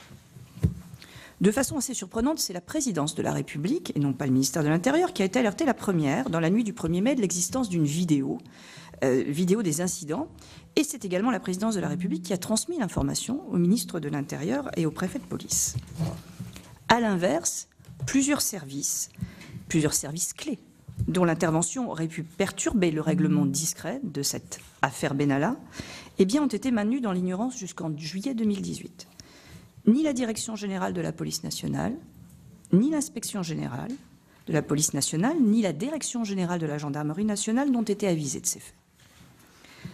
Aucune des autorités qui étaient informées, aucune de ces autorités, c'est-à-dire l'Élysée, la préfecture de police, le ministère de l'Intérieur, qui connaissait ces agissements, ne les a signalés au procureur de Paris, chacune se défaussant a posteriori sur l'autre de la responsabilité du signalement. Ce que nous en avons déduit, c'est que bien loin du traitement hiérarchique normal, rapide, rigoureux, qu'aurait mérité un événement impliqué un agent de l'Élysée de ce niveau, de surcroît, ces dysfonctionnements témoignent de la fébrilité de l'exécutif face à un risque politique et risque que représentait la diffusion de cette vidéo sur Internet, et donne le sentiment que l'Élysée a, vainement, il faut le dire, souhaité se réserver le traitement du problème pour se préserver d'un possible scandale. Voilà quelles sont les premières conclusions sur cette chaîne d'irresponsabilité. S'agissant toujours des suites données aux événements du 1er mai à l'encontre de M. Benalla, je dois dire que nous émettons des doutes assez clairs sur l'effectivité réelle des sanctions qui ont été infligées. Les informations qui ont été recueillies par la Commission sur la portée réelle des sanctions prononcées à l'encontre d'Alexandre Benalla, mais également de Vincent Crase, ont permis de démentir plusieurs explications qui avaient été données par le porte-parole du président de la République lors d'une conférence de presse donnée à l'Élysée le 19 juillet 2018. Et qui avait fortement exagéré, me semble-t-il, la réalité de la sanction prononcée en mai. Concernant la mise à pied de 15 jours qui a été annoncée d'Alexandre Benalla par l'Élysée et de Vincent Crase par le Parti En Marche, les auditions de notre commission ont révélé qu'elles ne se sont en fait traduites par aucune conséquence financière immédiate pour les intéressés. Et à ce jour, nous n'avons d'ailleurs pas la certitude que la conséquence financière ait été réelle. Concernant la rétrogradation dont Alexandre Benalla est censé avoir fait l'objet, sa hiérarchie avait mis en avant le retrait à titre de sanction des compétences en matière de déplacement officiel du président de la République. Toutefois, il a été confirmé à notre commission que cette décision était provisoire et compensée par l'attribution de nouvelles tâches. Et surtout, ce principe de rétrogradation a été assorti d'importantes exceptions. Participation à la panthéonisation de Simone Veil le 1er juillet, également aux cérémonies du 14 juillet, fait non négligeable pour les Français au retour de l'équipe de France de football le 16 juillet, et surtout maintien de l'accompagnement des déplacements privés du président de la République. Sanctions, mais surtout confiance maintenue, ainsi que je le disais en préambule. Alexandre Benalla a conservé enfin des moyens qui étaient inchangés, ses passeports, ses véhicules, voire renforcés, puisqu'un logement de fonction lui a été attribué à la mi-juin, alors qu'il avait été sanctionné, et il continuait de participer à la réflexion sur la mise en place de la future direction de la sécurité du président de la République. La Commission estime donc que ces décisions témoignent d'une volonté moins de sanctionner que de ménager dans l'immédiat l'exposition médiatique d'Alexandre Benalla dans un contexte délicat. Voilà le premier point clé sur lequel nous souhaitions vous faire part de nos conclusions. La Commission a également réuni des éléments concordants, donnant à penser qu'Alexandre Benalla exerçait dans les faits une mission et une fonction de protection rapprochée du président de la République, ce qui a été pourtant obstinément nié par les principaux responsables de l'Élysée que nous avons reçus. En atteste tout d'abord son positionnement permanent à proximité immédiate du chef de l'État lors des déplacements auxquels il participait, qui de l'avis d'experts correspondrait à une position d'épaule, je cite entre guillemets, chargée d'évacuer le président de la République dans des situations extrêmes. Justifié par le besoin de passer des messages au chef de l'État, un tel positionnement paraît pourtant n'avoir jamais été adopté par aucun des prédécesseurs ni aucun des collègues d'Alexandre Benalla. Surtout, le permis de port d'armes, et j'insiste là-dessus, qui lui a été attribué en octobre 2017 par la préfecture de police dans des conditions inédites et dérogatoires au droit commun, à tel point que l'intéressé lui-même avait envisagé, à défaut, un décret secret du président de la République pour l'autoriser à porter une arme. Et nous en fournissons la preuve. Cela ne pouvait se justifier par d'autres raisons qu'une fonction de protection rapprochée. Le soutien appuyé de sa hiérarchie à la demande qu'il avait formulée, de même que les contradictions devant la commission des collaborateurs du président de la République pour justifier ce permis de port d'armes, accrédite l'idée qu'Alexandre Benalla exerçait des missions de protection rapprochée, requérant, contrairement à ses collègues, le port d'une arme. Il a par ailleurs reconnu avoir porté cette arme en présence du président de la République, ce qui est sans précédent par rapport à un certain nombre de situations identiques par le passé. Nous avons été alertés fin décembre par plusieurs articles de presse et dès janvier, nous avons mené de nouvelles auditions et de nouvelles investigations. Et nous avons eu alors la confirmation que les diligences minimales nécessaires pour garantir la pleine application de la sanction de licenciement d'Alexandre Benalla n'avaient pas été accomplies par la présidence de la République et les ministères concernés, notamment pour s'assurer de la restitution, après son départ, des moyens dont il disposait uniquement pour l'exercice de ses fonctions. Le premier moyen dont il s'agit est le téléphone Théorème, pour lequel on a pu noter un manque de diligence regrettable des services. Alors même qu'il s'agissait d'un moyen de communication hautement sécurisé, qui a été présenté comme nécessaire à l'exercice des missions de la chefferie de cabinet, encore que nous avons pu nous convaincre de ce que personne avant ni après M. Benalla n'a estimé nécessaire à ses fonctions, ce téléphone Théorème. Pour autant, c'est un moyen hautement sécurisé et la présidence de la République ne s'est pas aperçue, au moment de l'inventaire du bureau de M. Benalla qui a eu lieu le 2 août, de la non-restitution de ce terminal Théorème. La présidence de la République ne va s'en apercevoir qu'en octobre 2018, à l'occasion du recensement de l'intégralité des appareils qui sont mis à disposition, c'est-à-dire plusieurs mois après la date effective du licenciement. En outre, après qu'en octobre 2018, la disparition a été découverte, l'Élysée ne s'est pas assuré que l'appareil était restitué. L'Élysée s'est uniquement assuré qu'il avait été désactivé à distance et qu'il n'a pas été utilisé. Aucune demande de restitution de l'équipement n'a été adressée à l'ancien chargé de mission. Et ce n'est qu'en janvier 2019 que ce terminal a été rendu, sur proposition d'ailleurs du conseil d'Alexandre Benalla. La deuxième série de dysfonctionnements, s'agissant des restitutions des moyens mis à disposition de M. Benalla, est relative à ses passeports. Lorsqu'il était en fonction à l'Élysée, Alexandre Benalla disposait de pas moins de 4 passeports professionnels, 2 passeports diplomatiques et 2 passeports de service. aucun n'a été restitué lors de son licenciement. Ces passeports diplomatiques ont été en revanche utilisés à une vingtaine de reprises, 23 selon l'intéressé lui-même, entre le 1er août et le 31 décembre 2018, pour se rendre notamment en Tchad, en Israël et probablement au Maroc et aux Bahamas. Ces passeports ont d'abord été attribués dans des conditions qui étaient anormales. L'attribution simultanée de 4 passeports professionnels ne semble ni courante ni justifiée à ce niveau de responsabilité. Mis en avant dès le début des travaux de notre commission, le manque de précaution et de diligence de la présidence de la République dans la prévention des conflits d'intérêts de certains de ses collaborateurs, pendant ou après l'exercice de leurs fonctions, s'est confirmé au fil des révélations sur l'affaire dite des contrats russes. La Commission n'a pas pu procéder sur ce sujet à des demandes d'informations complémentaires dans les délais impartis à l'exercice des pouvoirs d'investigation qui lui ont été consentis par le Sénat pour 6 mois le 23 juillet 2018. Elle tire néanmoins des informations qu'elle a réunies 3 conclusions majeures.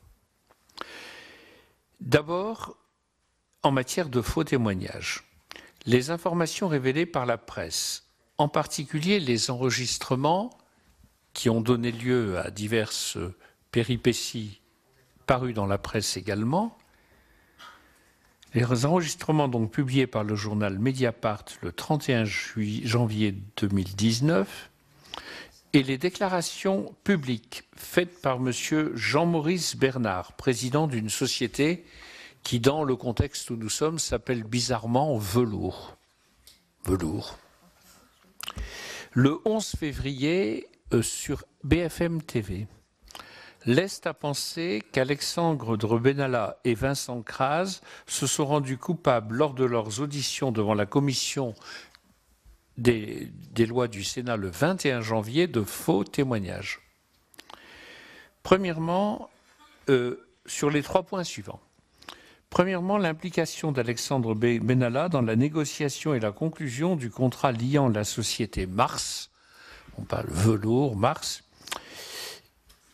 et un représentant de l'oligarque russe, M. Iskander Makhmoudov, profondément lié à M. Poutine. D'ailleurs, comme l'a dit, je crois que c'est notre président ce matin, il y a peu d'oligarques russes qui ne soient pas liés à M. Poutine. Deuxième point, l'engagement des négociations en vue de la conclusion de ce contrat dès le mois de mars 2018. J'attire l'attention, mesdames et messieurs, sur cette date. Dès le mois de mars 2018. Alors que Alexandre Benalla et Vincent Crase étaient encore en fonction à l'Élysée. Troisièmement, l'implication de Vincent Crase dans la reprise du contrat à compter d'octobre 2018 par une nouvelle société dont il nous a dit, qui s'appelle, je crois, France Close Protection, en français dans le texte, dont M. Crase nous a dit que c'était par une coïncidence qu'elle avait été créée le jour où l'autre avait été fermé, justement à la même adresse. Ce que nous avons écouté avec attention, comme toujours. Deuxième point, j'ai dit 3 conclusions majeures, ça c'est la première conclusion. Deuxième conclusion, les révélations sur l'affaire des contrats russes tendent à établir l'existence de conflits d'intérêts majeurs. L'implication de M. Alexandre Benalla et de M. Vincent Crase dans la négociation et la conclusion d'activités de nature privée, qui plus est pour le compte de sociétés appartenant à des intérêts étrangers puissants.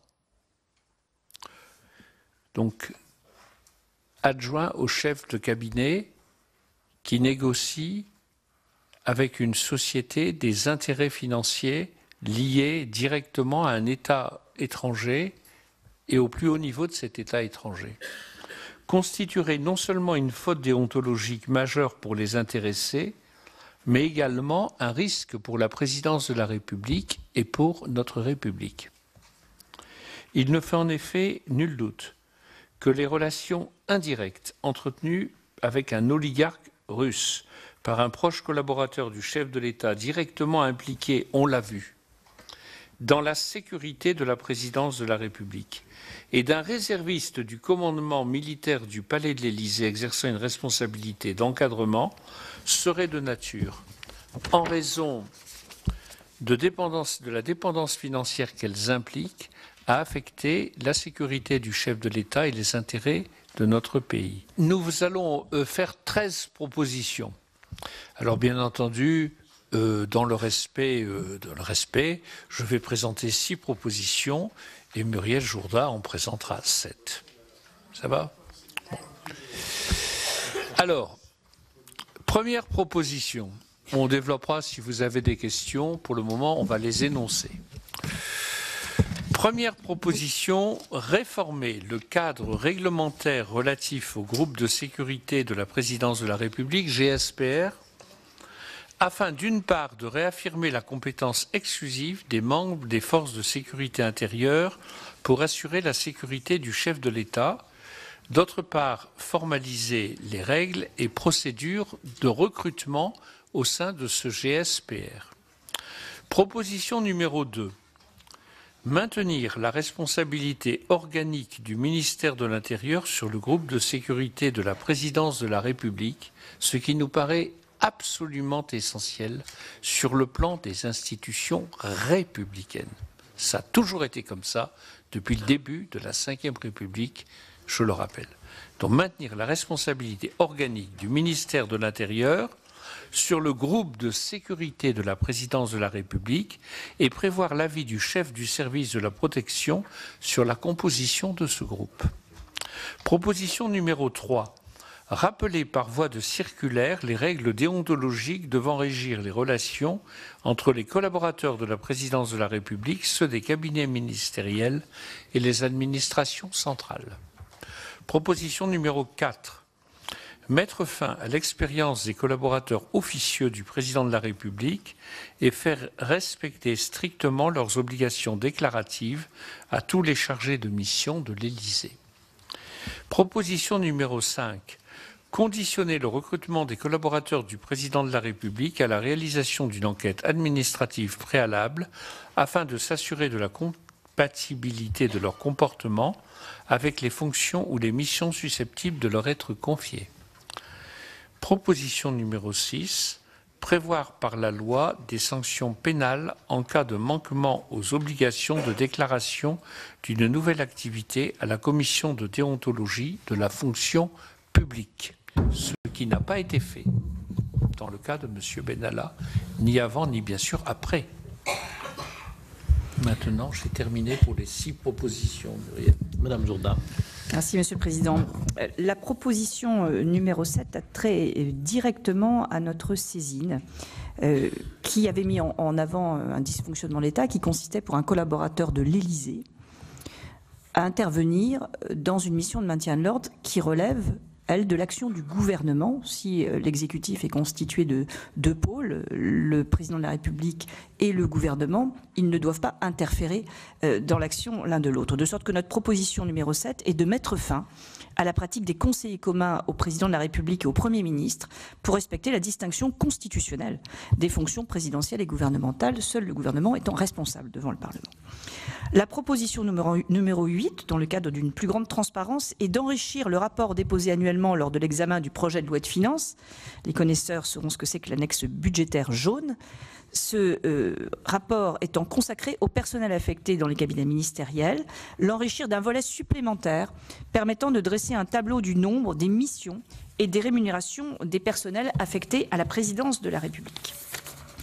La proposition numéro 9 consiste à renforcer la transparence des recrutements dans les différentes réserves de la gendarmerie nationale et la rigueur des règles de sélection dans la composante spécialiste de sa réserve opérationnelle, avec un référentiel de compétences techniques ou théoriques recherchées, un niveau élevé de formation ou d'expérience professionnelle nécessaire pour postuler, une vérification et une appréciation préalable par un jury pour préparer et appuyer la décision du directeur général.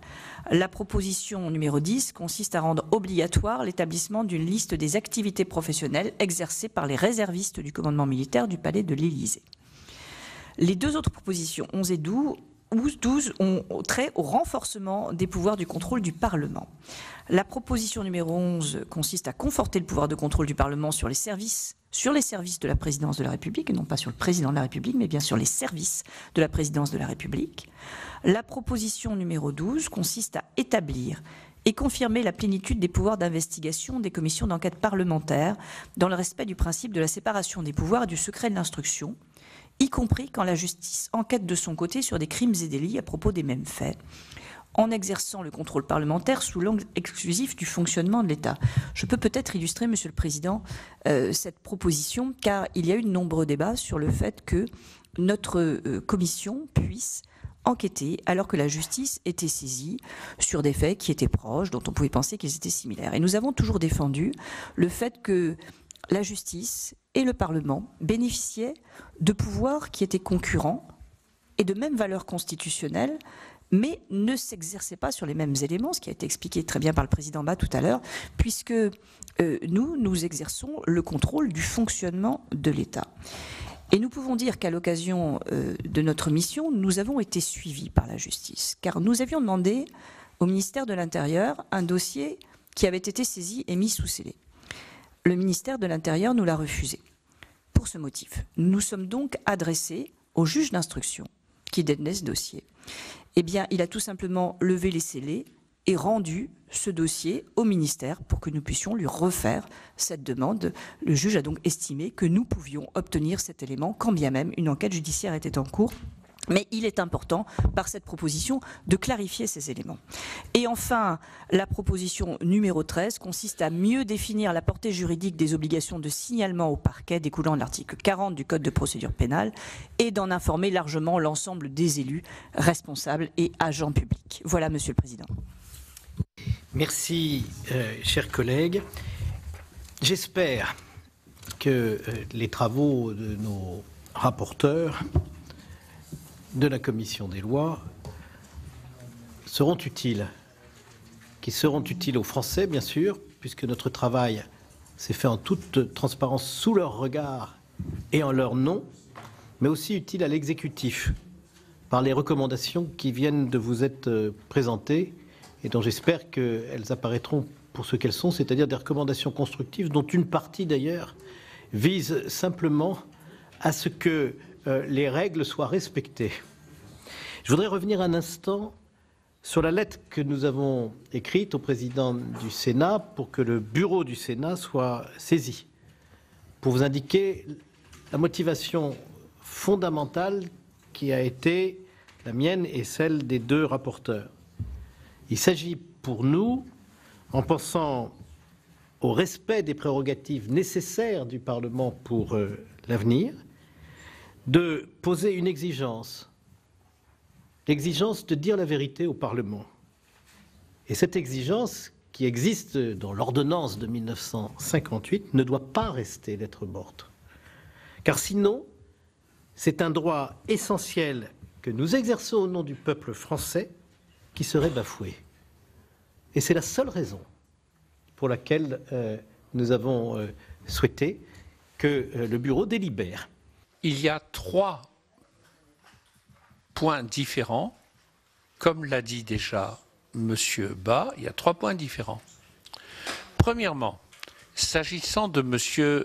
Benalla et de M. Kras, au vu des travaux de la Commission, les informations collectées au vu des travaux de la Commission, des informations collectées et de plusieurs déclarations sous serment de messieurs Alexandre Benalla et Vincent Kras, dont le détail figure en annexe du présent courrier, nous sommes conduits à considérer que celles-ci constituent des faux témoignages. Premier point. Deuxième point, s'agissant des 3 personnes déjà citées, de l'Élysée, M. Stroda, M. Koller et M. Lavergne. Il est fait état des informations qu'ils ont apportées et il est dit que notre enquête a mis à jour dans leur déclaration un certain nombre d'omissions, d'incohérences et de contradictions, dont le relevé figure en annexe. Et nous disons qu'ils ont retenu, je prends les termes exacts, une part significative de la vérité à la Commission lors de leur audition, notamment sur le périmètre de la mission de sécurité exercée par M. Benalla. Dès lors, nous demandons au président et au bureau du Sénat de faire part de ces éléments. Et enfin, troisièmement, et je me permets d'insister là-dessus, notre lettre comprend cet élément. Nous saisissons le parquet, nous vous proposons de saisir le parquet afin qu'il apprécie s'il y a lieu de procéder à des investigations concernant d'autres personnes et d'autres faits que celles et ceux que nous venons d'évoquer explicitement. Nous n'avons pas mis cette phrase de manière comme une clause de style. Il y a toute une série d'éléments dans le dossier, dans le rapport, et aussi dans le document annexé à la lettre, qui peuvent conduire une série d'investigations. Vous comprendrez bien que lorsqu'il y a des contradictions, on ne sait pas toujours qui a tort et qui a raison, puisqu'il y a contradiction entre des déclarations. Donc il y a 3 points différents qui sont marqués de manière différente. C'est important de le dire. Le premier, pour 2 personnes, le second qui concerne en particulier 3 personnes, et le dernier qui concerne toute personne citée dans le rapport, susceptible de donner lieu à des enquêtes à la diligence du parquet. Donc nous faisons cela, voyez-vous, ensemble, en prenant nos responsabilités et en ayant conscience, vraiment, de faire en conscience ce qui nous est demandé par la Constitution de notre République. C'est la fin de cette édition. Merci à vous de l'avoir suivi. Tout de suite, suite de nos éditions spéciales Affaire Benalla avec une émission spéciale présentée par Rebecca Fitoussi. On va plus loin, c'est tout de suite.